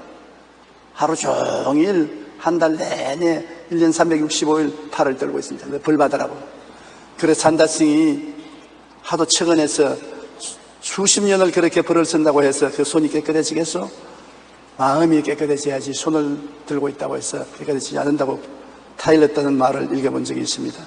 영국의 비평가 존 러스키는 그의 책 티끌의 윤리에서 하나님이 들어섰을 때 진흙은 무엇이 될 수가 있는 거라고 질문하면서 모래와 흙과 불이 하나님의 손에 놓이면 사파이어가 될 수 있는 것입니다. 진흙이 하나님의 손에서는 다이아몬드도 될 수 있는 것입니다. 문제는 하나님의 손에 들리는 것이 문제지 내가 스스로 다이아몬드가 되고 내가 스스로 사파이어가 될 수는 없습니다. 영원히 죽을 수밖에 없는 우리가 새 사람으로 거듭나는 것은 오직 하나님의 은혜로 오직 믿음으로 되는 것입니다.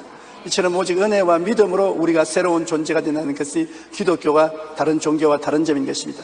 이것은 기독교와 다른 종교가 달라도 보통 다르지 않습니다. 기독교에서는 인간의 행위를 구원의 조건으로 세우지 않습니다. 예수님 십자가에 못 박일 때 함께 못 박인 강도가 좋은 행위를 할 시간이 어디 있습니까? 적선할 시간도 없고 참회할 시간도 없습니다. 그럼에도 불구하고 예수 그리스도를 구주로 믿는다고 시인을 하자 너는 오늘 나와 함께 낙원에 있으리라고 말씀한 것입니다. 믿음은 구원을 받고 난 다음에 행위는 그 후에 실천하는 것입니다. 임금이란 어떻습니까? 노동의 대가로 얻는 것입니다. 노동의 질과 양에 따라 돈을 받는 양이 달라지는 것입니다. 화이트 칼라가 아닌 블루 칼라 육체 노동은 참으로 대가를 받아도 적습니다. 6.25 사변 때 제가 중학교 2학년이었습니다. 15살 때 6.25 사변이 나서 온 전국에서 피라민들이 부산에 내려와서 발 디딜 틈도 없었습니다. 6.25 때 우리의 삶은 생존하느냐 죽느냐의 갈림길이 있습니다. 수없이 많은 사람들이 길거리에서 죽어서 넘어져도 관심도 기울이지 않았습니다. 그래도 우리도 살아남기 위해서 전력을 기울이는데 밤에 이제 노동을 해야 되겠는데 나이가 15살이니까 노동 현장에서 나를 안 받아줘요. 그래 내가 거짓말을 해서 친구들 정인을 세워서 18살이라고 해서 부두에 노동자로 들어갔습니다. 부두에 노동자들은 밤 8시에 부두에 들어가서 하역 작업을 하는 것입니다. 배에 가서 배에 있는 짐들을 어깨에 걸머쥐고 와서 공장에다가 세워두는데 초저녁까지는 힘이 있어서 그래도 하역 작업을 할 수 있어요. 저녁이 되니까 음식이라고 주는데 알랑미 조그만에다가 바다풀 몇 개를 얹어서 주는데 그건 먹고는 기어도 못 당기겠어요. 근데 그 음식을 주어서 먹고 또 저녁에 일을 시키는데 짐을 걸머쥐고 제가 일어나지 못했습니다. 짐을 걸머쥐고 땅에 주저앉아 버렸습니다. 그러니까 반장이 와서 발로 차고 몽둥이로 때리고 발로 차고 몽둥이로 때리면 그것을 안고 벌벌 기어서 짐을 날랐습니다. 정말로 육체 노동을 하고 임금을 받는다는 것은 힘이 들었었습니다. 공짜는 누가 돈을 줍니까? 그래도 일일 노동하고 임금을 받으니까 그 돈 받아서 집에 가는 재미로 하다가 나중에는 거의 죽게 됐었습니다. 그래서 그것을 그만두고 그 다음에는 대신 야경을 돌아주는 일을 했습니다. 밤에 집집마다 야경의 순번이 오면 야경을 도는데 나이 많은 집안 사람 야경을 돌지 못하지 않습니까? 그러면 경찰서에서 젊은 사람을 대신해서 야경을 돌게 합니다. 저녁에 나가서 야경 완장을 차고 그 다음에는 전지를 들고 동리를 야경을 도는 것입니다. 그것도 굉장히 힘이 드는 것입니다. 시간마다 온 동리를 돌아봐야 되는데 한 번은 철쭉가에 나오는데 밤 12시가 넘었는데 젊은이가 미군 사지에다가 군무를 들여서 입고 미군 군화를 신고 모자를 쓰고 철쭉을 건너오는 것입니다. 그래서 제가 가서 여보시오, 이 시간에 통금 시간인데 어떻게 철쭉을 건넙니까? 신분증을 내놓으시오. 그러니까 그 사람이 여기 죽으려고 환장을 했구나. 너 내 주먹 하나면 죽는다 그래서 죽든 살든 나는 야경을 돌 사명이 있기 때문에 신분증 내놓으십시오. 그러니까 한참 나를 쳐다보느냐. 그랬더니만 신분증을 끊는다니까 경찰관이에요. 그 하는 말이 내가 경찰관이기 때문에 자네가 살았지. 내가 진짜 깡패였으면 오늘 저녁에 당신은 제삿날이다. 그런 위험을 겪어봤었습니다. 그러고 나니까 더 이상 야경 돌 힘이 없었습니다. 그래서 눈에 불을 켜고 영어를 공부했습니다. 어느 가정에서 의사 선생님 가정인데 미국으로 오는 가족이 이민을 가기 위해서 영어 교사를 구한다고 했습니다. 그게 제가 응해서 영어 교사로 돌아가니까 이제는 육체 노동에서 정신 노동으로 들어갔습니다. 영어를 가르치니까 정신적으로 노동하는데 힘이 들지만은 월급은 훨씬 많았습니다. 그래서 산 생활이 편안해졌습니다. 그렇게 영어를 한 1년 동안 가르치다가 보니까 미국 선교사를 만나서 선교사가 날 따라다니면서 통역을 해주겠느냐. 그래서 돈을 얼마나 주겠냐. 가정교사로 있던 것보다 배를 많게 주겠다. 그래서 통역을 하다 따라다니면서 돈을 좀 벌어서 나중에 신학교 올 수 있는 돈도 얻게 된 것입니다. 그러므로 노동의 질을 높이기 위해서는 무엇보다도 교육을 받아야 되는 것입니다. 제가 절실히 느꼈어요. 부두에 노동할 때, 야경을 돌고 있을 때, 그 다음에는 우리 아버지와 함께 할 수 없어서 청과시장에 가서 과일을 받아다가 길거리에서 팝니다. 파는데 철뚝 길목에 사람이 많이 오니까 철뚝 길목에서 그 안내원에 사정을 하고 그리고 와이르를 좀 주고 그게 장사를 하는데 사람들이 와서 앉아서 사과하면 사자가 자꾸 만져가 흠을 냅니다. 흠을 내놓고 이거는 값이 안 나간다. 이거는 흠이 나는 사니까 먹어도 괜찮다고 먹어버립니다. 왜 말란 사과를 자꾸 만져가지고 흠을 내놓고 먹냐고 고함을 치고 말을 안 듣습니다. 더구나 가을에 와서 감홍시 장사는 기가 막힙니다. 홍시는 손을 만지면 뚫어지지 않습니까? 와서 자꾸 뚫어지면 와가 만져가 뚫어놓고 아이고 이건 못 팔겠네. 이거 먹어야지. 그럼 쭉 먹어버립니다. 그래서 싸움도 많이 하고 집 주인에게 빗자리를 얻어맞기도 하고 발길로 차이기도 하고 이 세상에서 살아남기 위해서 몸부림은 가혹한 것입니다. 육체 노동을 한다는 것은 굉장히 괴롭습니다. 그래서 우리 한국 민족들, 우리 아버지 어머니들은 자식 교육에 온 정성을 다 기울였습니다. 논을 팔고 밭을 팔고 집을 팔고 소를 팔아서 자식을 공부시켰습니다. 그래서 대학을 우골대학이라고 했습니다. 소뼈따기 대학이라고 했습니다. 그렇게 교육을 시켰기 때문에 우리 한국이 오늘날 이와 같이 발전할 수가 있는 것입니다. 배우지 아니하면 육체 노동만 하면 가치가 없기 때문에 수입이 없습니다. 배워서 가치가 있는 사람이 되면은 그 몸의 가치의 대가를 받을 수가 있는 것입니다. 높은 교육을 받고 기술 향상을 시켜야 되는 것입니다. 무노동은 무임금이 아닙니까? 아무 일도 안 하면 아무 임금도 받을 수 없지 않습니까?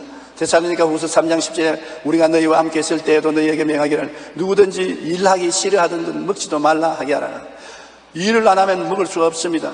그렇기 때문에 이 세상에 살기 위해서는 일을 해야 되는 것입니다.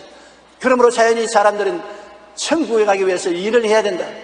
천국같이 아름다운 곳에 공짜로 갈 수가 없다. 이 세상에 선술집에 가서 한술 얻어먹는 것도 돈을 줘야 되고 극장에 갈 때도 표 사는데 돈을 줘야 되는데 천국에 들어가는데 일을 하지 않고 값없이 빈손 들고 갈 수가 있겠느냐. 지극히 상식적인 생각을 하고 그래서 돌을 닦고 고생을 하고 수양을 하고 애를 써서 자격을 얻으려고 합니다. 그런데 얼마나 애를 써야 자격을 얻는지 그 기준이 없습니다. 끝없이 노력해도 끝없이 기준에 미달하는 것입니다. 천국 같은 그 위대하고 영광스러운 곳은 인간의 자격으로서는 못 들어갑니다. 인간의 노력으로서는 못 들어갑니다. 선물로 받든지 안 그러면 쫓겨나가는 도리밖에 없는 것입니다. 그런데 우리는 예수 그리스도가 오셔서 십자가에서 우리 대신해서 몸짓고 피 흘려 온갖 고생을 다하고 모든 대가를 지불하고 자격을 얻어서 예수 그리스도를 믿는 사람에게 공짜로 선물로 주시는 것입니다. 은혜로 그저 주는 것입니다. 이것이 기가 막힙니다. 아예 몸에 진동이 옵니다. 이런 은혜가 어디 있습니까? 천국에 가는데 행위로 가지 않고 은혜로 가고 노동의 대가로 가지 않고 선물로 천국에 간다는 것, 오직 믿음으로 간다는 것 얼마나 큰 축복인 것입니까? 에베소 2장 8절로 9절에 너희는 그 은혜로 인하여 믿음으로 말미암아 구원을 얻었음즉 이것이 너희에게서 난 것이 아니요 하나님의 선물이라. 행위에서 난 것이 아니니 누구든지 자랑치 못하게 하려 합니다. 하나님이 주신 것이지 내가 행위로 한 것이 아닙니다. 내가 행위로 했으면 자랑할 것이 있죠. 하나도 자랑할 것이 없습니다. 자랑하는 자는 주 안에서 자랑하십시오. 예수님이 몸짓고 피 흘려 온갖 고생을 다해서 우리 죄의 대가를 지불하고 값없이 우리에게 선물로 주시는 것이기 때문에 예수님을 평생 자랑하고 모시야지 조금이라도 우리 스스로가 자랑하고 잘난 체 어깨에 힘줬다 하는 큰일 나는 것입니다. 우리에게서 난 구원도 아니고 우리 스스로가 값을 주고 산 것도 아닌 것입니다. 하나님이 선물로 예수 그리스도의 은혜로 구원을 우리에게 주시는 것입니다. 그러므로 선물이란 거저 주는 것입니다. 공짜로 주는 것입니다. 죄를 짓고 불의하고 추악하고 버림을 받아야 마땅한 자라도 하나님이 주기를 원하시는데 어떻게 하는 것입니까? 내가 받을 자격이 있어야 받는 것이 아니라 하나님이 주시기를 원하시는데요. 선물이란 달라한다고 주지 않습니다. 주고 싶은 사람이 선물 주는 것입니다. 선물 좀 주세요, 선물 좀 주세요 한다고 주나요? 내가 주고 싶은 사람에게 선물 주지. 그러므로 주는 자가 원해서 주는 것이 선물인데, 로마서 9장 16절 우리 다 같이 한번 읽어보십시다. 원하는 자로 말미암음도 아니요 다른 박질하는 자로 말미암음도 아니요 오직 긍휼히 여기시는 하나님으로 말미암음이라. 내가 구원받기 위해서 원한다, 내가 구원받기 위해서 다른 박질라도 구원받기 위해서 애를 쓴다, 그러나 그런 것으로 말미암아 구원받지 않습니다. 하나님이 긍휼히 보시고 택해 주셔야 되는 것입니다. 좋은 신랑감이 있는데 신부가 여러 명이 있어서 그 신랑에게 시집을 가고자 애를 써서 아무리 자원해서 신랑에게 나에게 장가 들어 주십시오 한다고 신랑이 되는 것이 아닙니다. 신랑이 좋아하는 사람 택합니다. 여자가 좋아한다고 되는 것이 아닙니다. 최근에 신문에 보니까 200억을 가지고 있는 50대 과부가 40대 젊은이하고 결혼하겠다고 광고를 냈는데, 어제 신문에 보니까 300여 명이 신청을 했다는 겁니다. 50대 과부에게 40대 신랑을 원하는데 300여 명이 신청했다고 해서 신랑이 되는 건 없습니다. 그 과부가 선택을 해야 되는 것입니다. 당신! 하고 지적을 해야지요. 아무리 웃고 호흡을 재고 손을 비비고 소용없어요. 부인이 인정을 해야 되는 것입니다. 여러분, 우리가 구원받은 것 우리 힘으로 된 것이 아닙니다. 만세전에 하늘과 땅이 생기기 전에 하나님께서는 그리스도 안에서 우리를 예정하사 하나님의 자녀가 되게 한 것입니다. 굉장한 특권입니다. 여러분이 구원을 받았다는 것 너무나 큰 특권입니다. 사람으로 태어난 것 자체가 특권 아닙니까? 우리가 사람으로 태어났다는 것은 우리 아버지가 우리에게 4억 내지 5억의 정액 가운데 한 마리가 어머니 난자를 택해서 들어가서 사람이 된 것입니다. 아버지가 뿜어내는 4억 내지 5억 마리의 정자 중에 한 마리가 난자 속에 들어간 것입니다. 이거 여러분 우연히 된 것이 아니겠습니까? 4억 내지 5억 마리 중에 여러분이 한 마리입니다. 그 보통 일이 아닙니다. 하나님이 그렇게 결정해 줘야 육신으로 태어나고, 구원을 받는 것도 하나님이 만세전에 우리를 택했어야 우리가 구원을 받지, 우리 스스로가 구원받는 건 아닙니다. 이렇기 때문에 구원받은 우리 자체를 생각할 때 끔찍하게 우리가 감사해야 되는 것입니다. 인간으로 태어난 것도 우연이 아니고 하나님의 섭리로 태어났는데, 그 가운데서 구원을 받아 하나님 백성이 되었다는 것을 생각할 때 얼마나 전율할 정도로 감사하지 아니할 수 없습니다. 받는 자는 그저 믿음으로 감사히 받으면 되는 것입니다. 구원을 받았는데 선물을 주는데 무슨 잔소리 합니까? 선물이 왜 너무 정이야, 선물이 너무 크냐, 금방진 소리 하다는 아무것도 못 받습니다. 선물은 공짜로 주는 것인데 그저 감사합니다, 고맙습니다, 감사합니다, 고맙습니다 받는 것입니다. 시편 50편 23절에 감사로 제사하는 저는 자가 나를 영화롭게 하는 그 행위를 옳게 하는 자에게 내가 하나님의 구원을 보이리라고 하는 것입니다. 감사를 해야 되는 것입니다. 구원을 받은 우리들이 불평하고 원망하고 탄식하면 구원을 뺏깁니다. 구원을 주는 하나님 편에서는 감사하는 것을 원하는 것입니다. 우리도 남에게 선물을 줄 때 선물을 받고 감사하지 않냐고, 선물을 받고 오히려 원망 불평하면 준 선물을 빼앗고 싶지, 주고 싶은 생각이 없지 않습니까? 그러므로 주는 자가 원해서 주는 구원은 받는 자는 믿음으로 감사히 받으면 되는 것입니다. 프린스턴 대학교 이전 총장인 켈빈 콜리시는 이렇게 고백했습니다. 나는 젊어서 그리스도를 영접하고 영생의 선물을 받았습니다. 그날 이후 나의 나머지 모든 생애는 단순히 덧붙여 하나님의 덤으로 사는 생활입니다. 주님 그때 내게 주신 것을 인하여 감사합니다 하며 살아왔습니다. 구원을 받고 난 다음에는 덤으로 사는 것입니다. 우리는 구원을 받아서 하나님 백성이 되었으니 그 다음에는 먹고 자고 깨고 하는 것은 그저 덤으로 하늘나라 올라갈 때까지 그렇게 사는 것입니다. 사람들이 시각, 청각, 언어의 삼중장애를 가진 헬런 켈러에게 혹시 하나님이 원망스럽지 않느냐고 물었었습니다.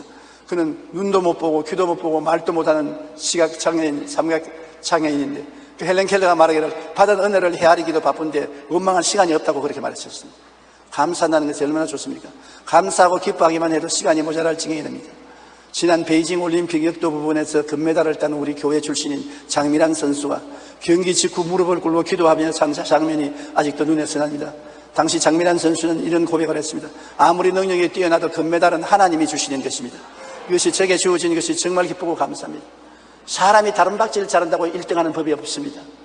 사람이 역기 일을 하는데 무게를 잘 뜬다고 해서 그날 1등 한다는 보장이 없습니다. 하나님이 축복을 해 주셔야 되는 것입니다. 하나님이 축복해 주지 아니하시면 잘 달리는 사람도 꼴찌를 할 수 있는 것입니다. 왜냐하면 다쳐서 넘어지면 꼴찌하지 않습니까? 인간이 최선을 다한 이후에 결과는 하나님께 맡겨야지, 하나님이 안 도와주시면 아무 일도 할 수가 없는 것입니다.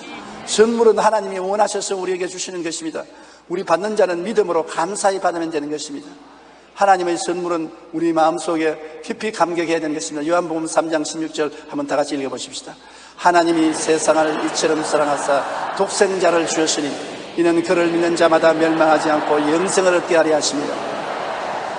독생자를 선물로 주셨습니다. 하늘의 별들을 준 것이 아니고 천사를 준 것이 아닙니다. 하나님의 자기의 변신체인 독생자를 주신 것입니다. 예수님과 하나님은 하나인 것입니다. 그와 같이 하나님이 가진 최고의 선물을 우리에게 주어서 믿는 자마다 멸망하지 않고 영생을 얻게 했습니다. 오늘 여러분 예수를 구주로 믿으시면 아멘 하십시다. 그러면 영생을 가졌습니다. 하나님이 그렇게 말씀하는데요. 주는 자가 그렇게 말씀하는데요. 내가 영생을 받았느냐 안 받았느냐 의심하는 것은 절대로 안 됩니다. 예수님이 내 구주로 모심을 받았으면 영생은 받은 것입니다. 로마서 8장 32절에 자기 아들을 아끼지 아니하시고 우리 모든 사람을 위하여 내어주시니가 어찌 그 아들과 함께 모든 것을 우리에게 주시지 아니하겠느냐. 그러므로 우리가 예수 믿고 사는 생활 중에 하나님이 모든 일에 관심을 가지고 기도를 들어주신다고 믿어야 되는 것입니다. 금덩어리를 주는 사람에게 신문지를 주십시오. 좀 사가게 하면 신문지 안 주겠습니까? 아들을 주신 하나님께 무엇을 먹을까, 무엇을 입을까, 무엇을 마실까, 어떻게 살아갈까 하는데 도움을 베풀어 주십시오 하면 안 베풀어 줄 리가 있겠습니까? 예수를 잘 모시고 있으면 이 세상에 우리가 필요한 모든 것은 하나님께 구하면 주시는 것입니다. 하나님이 안 줄 리가 만무한 것입니다. 안 받는 것은 믿음이 없기 때문에 그런 것입니다. 여러분, 그러므로 하나님은 여러분 구원에 있어서는 예수님을 믿느냐 안 믿느냐를 가지고 따지지 인간의 개인 자격을 따지지 않습니다. 네가 잘났느냐 못났느냐, 학위가 있느냐 없느냐, 좋은 집안에 태어났느냐 나쁜 집안에 태어났느냐, 동서양 사람이냐 나 아프리카 사람이냐 잘 따지지 않습니다. 네가 믿느냐 안 믿느냐. 아무리 자기 예수도 안 믿습니다. 그럼 낙제다. 아무리 못나 보여도 믿습니다. 너는 합격이다. 그러므로 우리는 오직 믿음으로 하나님께 감사하면서 구원을 단번에 받을 수 있는 것입니다. 구원을 받는데 시간이 걸리지 않습니다. 어떤 사람들은 구원을 일주일 만에 받는다, 한 달 만에 받는다, 1년 동안 받는다고 수양을 닦는데 절대로 그렇지 않습니다. 선물은 단번에 받지 선물을 뜸들여서 받습니까? 선물 받기 위해서 한 달 동안 노력을 하는 그런 거 보았습니까? 선물은 단번에 받습니다. 마태복음 11장 28절로 30절에 수고하고 무거운 짐진 자들아 다 내게로 오라. 내가 너희를 쉬게 하리라. 나는 마음이 온유하고 겸손하니 나의 멍에를 메고 내가 배우라. 그러면 너희 마음이 쉼을 얻으니 이는 내 멍에는 쉽고 내 짐은 가벼우리라. 수고하고 무거운 짐진 자들이 주께로 오면 당장 주님께서 짐을 옮겨주시는 것입니다. 죄짐을 주님께 고백하면 즉시로 죄짐을 주님이 책임지고 옮겨주시는 것입니다. 그러므로 구원은 일어나서 하나님을 아버지로 모시고 예수 그리스도를 구주로 인정하고 고백만 하면 구원을 받게 되는 것입니다. 예수님은 구원을 받은 사람들에게 십자가를 통해서 선물을 주십니다. 우리 예수 믿는 사람들은 놀라운 선물을 하나님께로부터 받습니다. 오중복음, 삼중 축복, 사중 지위의 축복을 주시는 것입니다. 사람들은 구원을 받고 난 다음에도 하나님이 자기에게 주어주신 축복을 모르고 조금 더 누리지 못하는 사람이 많습니다. 예수 믿자 말자 하나님은 축복을 주신 것입니다. 이사야 53장 5절로 6절에 우리 다 같이 읽어보십시다. 그가 찔림은 우리의 허물 때문이요 그가 상함은 우리의 죄악 때문이라. 그가 징계를 받음으로 우리는 평화를 누리고 그가 채찍에 맞음으로 우리는 나음을 받았도다. 우리는 다 양 같아서 각기 제 길로 갔더니 야훼께서는 우리 무리의 죄악을 그에게 담당시켰도다. 그가 찔리면 우리 허물을 위하여, 그가 상함은 우리 죄악을 했다며. 찔리고 상함으로 허물과 죄를 사하시고 그가 징계를 받음으로 우리가 평화를 누리고 하나님께 쫓겨나서 버림을 받음으로 우리와 하나님과 화목되어 평화를 누리고 그가 채찍에 맞음으로 우리가 나음을 입었도다. 그가 채찍에 맞아 성이 찢어짐으로 우리의 모든 병이 고침을 받았도다. 여러분, 그가 십자가에 못 박힘으로 우리의 저주를 짊어지고 가시와 은거키와 고난에서 해방시켜 주신 것입니다. 그가 죽었다가 부활하심으로 우리가 그를 통해서 영생을 얻게 되는 것입니다. 그러므로 예수를 믿고 구원을 받는다는 것은 용서와 의를 선물로 받고 거룩함과 성령을 선물로 받고 치료와 건강을 선물로 받고 아브라함의 복과 형통을 선물로 받고 부활 영생 천국을 선물로 이미 받게 되는 것입니다. 보너스 티켓들을 받은 것입니다. 예수 믿으면 믿는 자에게는 오중복음의 선물이 주어져 있습니다. 오늘날 이것을 잊어버리면 안 됩니다. 내 영혼아 야훼를 송축하라. 내 속에 있는 것들아 그 성호를 송축하라. 내 영혼아 야훼를 송축하며 그 모든 은택을 잊지 말지어다. 제가 너의 모든 죄악을 사하시며 내 모든 병을 고치시며 내 생명을 파멸해서 구속하시고 인자와 긍휼로 관을 씌우시며 좋은 것으로 내 소원을 만족케 하사 내 청춘으로 독수리같이 새롭게 하시는도다. 잊어버리면 안 됩니다. 많은 사람이 하나님께로부터 특별한 서비스 티켓을 받고도 잊어버리고 서랍 속에 넣어놓고 까맣게 잊어버린 것입니다. 우리는 항상 십자가에서 예수님이 몸짓고 피 흘려서 우리 위해서 마련해 주신 선물을 기억하고 그 선물을 따라서 하나님께 감사하고 기도해서 그 선물을 누리는 사람이 되어야 되는 것입니다.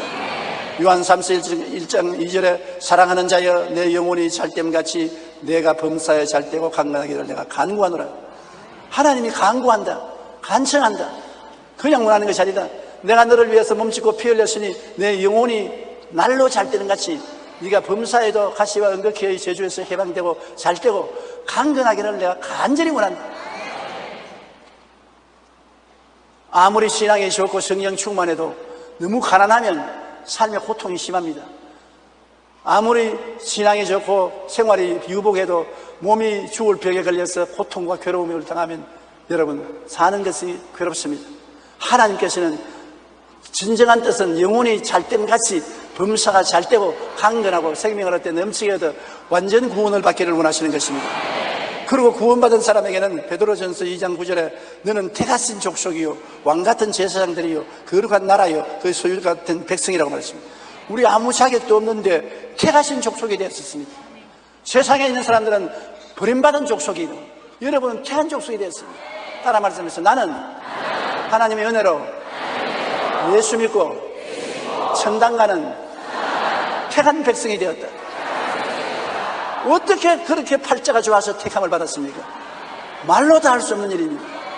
수많은 사람이 버림을 받았는데 여러분은 택하신 족속이 되고 왕같은 제사장이 되었습니다. 그리스도와 함께 우리가 왕노릇하고 하나님께 예배와 찬송을 드리는 제사장이 된 것입니다. 그러면 우리는 매일같이 그리스도의 이름으로 마귀를 쫓아내고 귀신을 물리치는 왕같은 다스리는 사람이 되고 하나님을 예배하고 감사하고 찬송하는 제사장이 된 것입니다. 그리고 우리는 거룩한 나라가 된 것입니다. 하나님의 나라가 된 것입니다. 세상의 초한 나라가 아니라 성령이 임하시는 거룩한 나라가 되고 그 소유된 백성이 된 것입니다. 하나님이 내 거라고 해서 소유된 백성이 된 것입니다. 그러므로 여러분은 하나님 앞에서는 지극히 귀한 존재라는 것을 깨달아 알아야 되는 것입니다. 그러므로 믿음과 감사로 우리가 하나님의 모든 은혜를 단번에 받을 수 있는 것입니다. 로마서 10장 9절에 내가 만일 내 입으로 예수를 주로 시인하며 또 하나님께서 그를 죽은 자 가운데서 살리신 것을 내 마음에 믿으면 구원을 받으리라. 마음에 믿는 것하고 입으로 시인하는 것 일체가 되어야 되는 것입니다. 내가 마음으로 예수 그리스도가 구주인 것을 아무리 믿어도 입으로 예수님이 나의 구주입니다고 시인을 해야 구원의 역사가 일어나는 것입니다. 하나님이 우주를 지으실 때 빛이 있으라 말씀을 하셨습니다. 마음속에 아무리 빛이 있으라고 생각해도 빛이 생기지 않습니다. 하나님의 말씀이 천지를 창조한 것입니다. 빛이 있으라 빛이 생기는 것입니다. 그러므로 여러분께서 마음에 믿기만 하면 안 됩니다. 마음에 믿었으면 늘 입으로 시인하고 다녀야 되는 것입니다. 나는 건강하다. 마음에만 생각하지만 안 됩니다. 입으로 나는 건강한 사람이다. 나는 건강하다. 마음으로만 나는 성공한다고 말하지 말고 입술로도 나는 성공한다. 나는 성공한다. 나는 잘 살게 된다. 나는 승리하게 된다. 마음에 믿어 의에 이르고 입으로 시인하여 구원에 이르게 되는 것입니다. 데살로니가후서 2장 13절에 주께서 사랑하시는 형제들아 우리가 항상 너희에게 권하여 마땅히 하나님께 감사할 것은 하나님이 처음부터 너희를 택하사 성령의 거룩하게 하심과 진리를 믿음으로 구원을 받게 하려 하십니다. 구원은 처음부터 하나님이 택하사 성령으로 여러분을 거룩하게 하시고 구원하셨으니 입술로 늘 인정하시기를 바랍니다. 데이비드 리버만은 나에겐 분명 문제가 있다는 그의 책에 이런 말을 했습니다. 사람은 자신이 생각하는 모습대로 되는 것입니다. 지금 자신의 모습은 자신의 생각에 비롯된 것입니다. 내일 다른 위치에 있고자 한다면 다른 생각을 바꾸고 있는 것입니다. 자기가 어떤 사람이고 다 자기 이미지를 생각하고 있는 것입니다. 나는 훌륭한 사람이라고 생각하면 훌륭한 이미지를 가지고 있습니다. 난 나쁜 놈이라고 생각하면 자기 이미지를 나쁜 생각을 가지고 있는 것입니다. 나는 복받은 사람이라면 축복받은 생각을 마음에 가지고 있습니다. 모두 다 생각을 따라서 자기 모습을 그리고 있는 것입니다. 안 보이는 사진을 마음속에 가지고 있는 것입니다. 안 보이는 꿈과 환상을 마음에 품고 있는 것입니다. 이 안 보이는 꿈과 환상을 바꾸지 아니하면 운명이 바꾸어지지 않는다는 것입니다.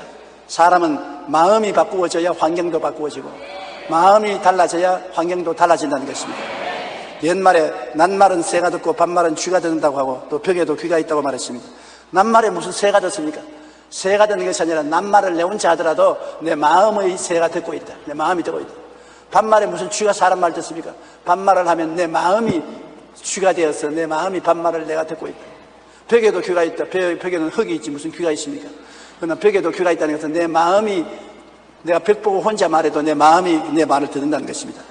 그러므로 내 말로 내가 묶였으면 내 말로 내가 사로잡혔다고 말이 우리의 생명과 생활을 변화시키는데 큰 역할을 한다는 것을 알아야 되는 것입니다. 우리가 하는 말은 무엇보다 먼저 내 마음이 듣고 있다는 것을 알아야 됩니다. 우리 말을 듣고 그 마음이 그를 따라서 변화되는 것입니다. 항상 마음속으로 나는 약하다, 병든다, 나는 불행하다고 그렇게 생각하고 그렇게 말하면 여러분 그 사람은 그 길에서 벗어나지 못합니다. 옛날에 제가 어릴 때 우리 친구들 집에 가면 어머님이 바느질하면서 눈물을 흘리고 부정적으로 말 안 하는 어머니 제가 거의 못 봤습니다. 아이고 내 팔자야 어찌하다가 이 고생을 하노. 고난한 집에 시집이 와가지고서 먹고 살기도 힘이 들고 아이고 내 팔자야 언제 한번 잘 살아보고 늘 부정적인 노래만 하다가 늘 그 상태로 죽는 것입니다. 아이고 내 팔자야 이렇게 좋을 줄 내가 몰랐네. 나날이 살아가면 좋아지고 나날이 기뻐진다. 이렇게 말하면 좋겠는데 그렇게 말 안 하는 것입니다. 사람이 마음을 입으로 말하고 또 입의 말이 마음을 변화시키는 것입니다. 무엇을 말하는가에 따라서 마음의 생각이 달라지고 마음의 생각이 달라짐으로 또 말을 다르게 하게 되는 것입니다. 그러므로 여러분께서 일상생활에 평범하게 하는 말에 관심을 깊이 기울이십시오. 잘 산다, 승리한다, 평안하다, 축복받는다, 기쁘다, 행복하다고 그렇게 말하십시오. 나는 못한다, 안 된다, 할 수 없다, 성공하지 못한다 그렇게 말하면 그것이 그런 형태의 인간으로 만들어 놓고 그 마음을 그렇게 만들어 놓고 그것이 환경에 나타나게 되는 것입니다. 우리 사람은 희한하게 만들어졌습니다. 사람은 육체라는 3차원의 세계 속에 영이라는 4차원이 들어가 있는 것입니다. 3차원의 세계는 시간과 공간과 물질에 제한이 되어 있지만 4차원의 세계는 무한한 영원한 세계와 연결되어 있습니다. 그러므로 우리가 4차원의 세계에서 생각하고 꿈꾸고 말하고 믿는 것이 3차원의 세계의 변화를 가져와서 우리 운명을 변화시키는 것입니다.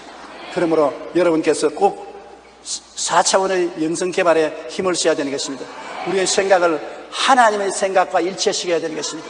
늘 말씀을 믿고 묵상하고 들음으로 우리의 생각을 인간의 차원에서 생각하지 말고 하나님의 차원에서 생각해야 되는 것입니다. 그래서 생각이 달라지면 그 사람의 행위가 달라지게 되는 것입니다. 운명이 달라지게 되는 것입니다. 생각이 부정적이면 인생도 부정적이 되는 것입니다. 생각이 희망차면 그 인생도 희망차게 되는 것입니다. 우리는 십자가를 바라보고 언제나 마음에 희망찬 생각을 가져야 되는 것입니다. 예수님은 십자가를 통하여 우리 위에 희망의 휘장을 쳐놓았습니다. 죄를 용서했지요. 추악하고 불의한 것을 용서했지요. 질병을 청산했지요. 저주를 멸했지요. 죽음을 멸했지요. 그러므로 우리는 그런 천막 밑에 있으니 희망을 가질 수밖에 없습니다. 용서받고 의로움을 받을 희망이 있지요. 거룩하고 성령 충만한 희망이 있지요. 병나는 희망이 있지요. 고통과 괴로움에서 노예날 희망이 있지요. 영생 복락을 얻을 희망이 있으니까 희망 속에 살아야 되는 것입니다. 항상 생각을 그리스도의 말씀 안에서 희망을 가져야 되는 것입니다. 그리고 마음속에 늘 꿈을 꾸어야 되는 것입니다. 우리는 한시도 쉬지 않고 꿈을 꿉니다.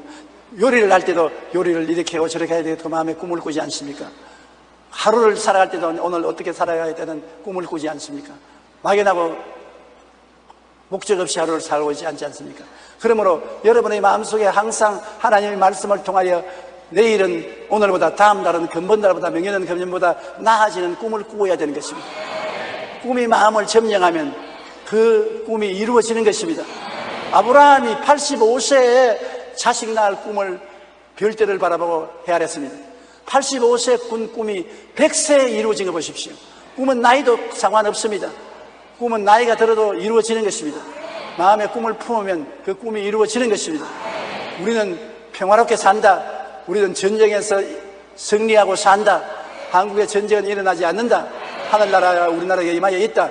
그런 늘 꿈어야지. 아이고, 전쟁이 일어나면 어떻게 할 거, 우리 피난 가야 되지 않겠냐, 우리 다 죽지 않겠느냐, 우리 큰일 나지 않겠느냐. 부정적인 불안과 공포의 마음을 가지면 그대로 이루어지게 되는 것입니다.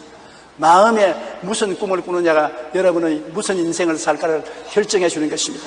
그러므로 오늘 여러분 마음을 점검하시고 어떤 꿈을 꾸고 있는가를 늘 생각하시기 바랍니다. 그리고 믿음이란 참 놀라운 것입니다. 사람은 시각을 가지고 있어서 봅니다. 청각이 있어서 듣습니다. 후각이 있어서 냄새를 맡습니다. 미각이 있어서 맛을 봅니다. 그러므로 시각, 청각, 후각, 미각, 그 다음에 촉각, 촉각으로 만집니다. 그런데 그게 뛰어나서 6째 분에 가지고 있는 것이 믿음인 것입니다. 마음에 있는 믿음인 것입니다. 오각은 전부 3차원이지만 육각은 4차원인 것입니다. 마음의 믿음인 것입니다.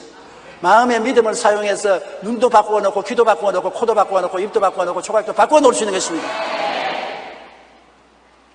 시각이 마음을 바꿀 수 있는 힘이 없습니다. 청각이 마음을 바꿔 놓을 힘이 없습니다. 후각이 마음을 바꿔 놓을 힘이 없습니다. 미각이 마음을 바꿔 놓을 힘이 없습니다. 촉각이 마음을 바꿔 놓을 힘이 없습니다. 그러나 마음은 이 모든 것을 다 바꾸어 놓을 수 있는 것입니다. 그러나 마음은 믿음으로서 역사하는 것입니다. 마음에 믿으면 눈에는 아무 증거 안 보이고 귀에는 아무 소리 안 들리고 손에는 잡히는 것 없고 내 앞길 칠흑같이 어두워도 믿는다고 밀고 나가면 어찌할 도리가 없는 것입니다. 자꾸 믿다가 하면 안 돼요. 못한다고 믿으면 못합니다. 한다고 믿으면 하는 것입니다. 한번 믿는다고 생각하면 끝까지 믿어야 돼요. 여러분이 한번 믿었으면 뒤로 물러가면 안 됩니다. 나의 의인은 믿음으로 말미암아 살리라. 뒤로 물러가면 내 마음에 기뻐하지 아니하리라. 할 수 있거든요. 무슨 말이냐? 믿는 자에게는 능치 못하심이 없나니라. 하나님을 믿어라. 누구든지 이 산들을 명하여 저 바다에 던지라고 그 말한 것이 마음에 이룰 줄 믿고 의심하지 아니하면 그대로 되리라. 믿음의 힘이 얼마나 큽니까? 엄청나게 큽니다. 믿음은 한번 믿었으면 뒤를 돌아보지 말아야 되고 의심을 받아들이지 말아야 되는 것입니다. 여러분은 그렇게 할 수 있는 힘이 있습니다. 왜냐하면 여러분 믿음은 마음에서 역사하기 때문인 것입니다. 그러고 난 다음 우리는 말을 잘해야 되는 것입니다. 우리는 희망찬 말을 해야 되고 꿈이 있는 말을 해야 되고 믿음이 있는 말을 해야 되는 것입니다. 긍정적이고 적극적인 말을 해야 되는 것입니다. 말이 세상적으로 말을 하고 무력한 말을 하면 그 인생이 세상적이고 무력한 것을 받아들이게 되는 것입니다. 내 입의 말로 내가 묶였으면 내 입의 말로 내가 얽히게 된다. 말이 누에가 입에서 실이 나와서 호치를 맞는 것과 한 가지인 것입니다. 입에서 실이 나오는데 그 실이 눈에 보이려고 말하는 실을 언제 집을 지십니까? 그러나 하루 종일 그 입에서 실을 내어서 자기 입을 호치를 지십니다. 나중에는 동글동글하고 하얀 호치집이 지어지고 그 안에 들어가서 사는 것입니다. 우리도 입에서 나오는 말로서 우리 집을 지어서 그 안에 사는 것입니다. 일평생 우리가 사는 것이 우리 입에서 나오는 실로서 우리 집을 지어놓고 사는 것입니다. 그러므로 말을 쉽게 하지 말고 말을 가볍게 말하지 말고 말을 부정적으로 말하지 말아야 되는 것입니다. 이 모든 것들이 우리가 구원을 받고 예수님의 십자가의 은혜를 통해서 받게 되는 것입니다. 이렇기 때문에 우리가 예수 그리스도를 믿고 구원을 받고 은혜 속에 산다는 것은 너무나 큰 특권인 것입니다. 우리는 하나님께로부터 선물로, 은혜의 선물로 우리의 행위의 대가를 얻은 것이 아니라 하나님이 자비하셔서 거저 주신 축복을 받은 놀라운 특별한 사람들인 것입니다. 그러면 우리는 결코 자랑할 것이 없습니다. 오직 영원히 하나님을 사랑하고 감사하면서 주의 축복 가운데 오중복음과 삼중축복과 사중지위와 그리고 4차원의 영성을 개발하면서 여러분 하나님의 백성으로서 위대한 승리와 성공적인 삶을 사시기를 주님 이름으로 축원합니다. 우리 기도드리십시다.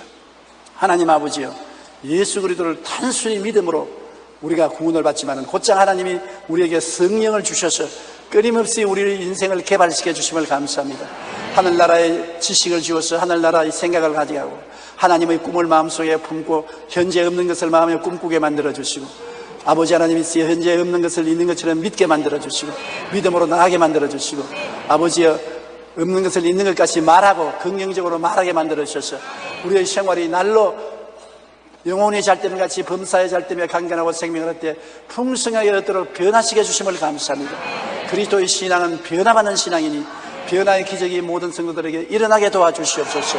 성령이여 바람같이 불같이 생수같이 임하여 역사하여 주옵소서. 예수님 이름으로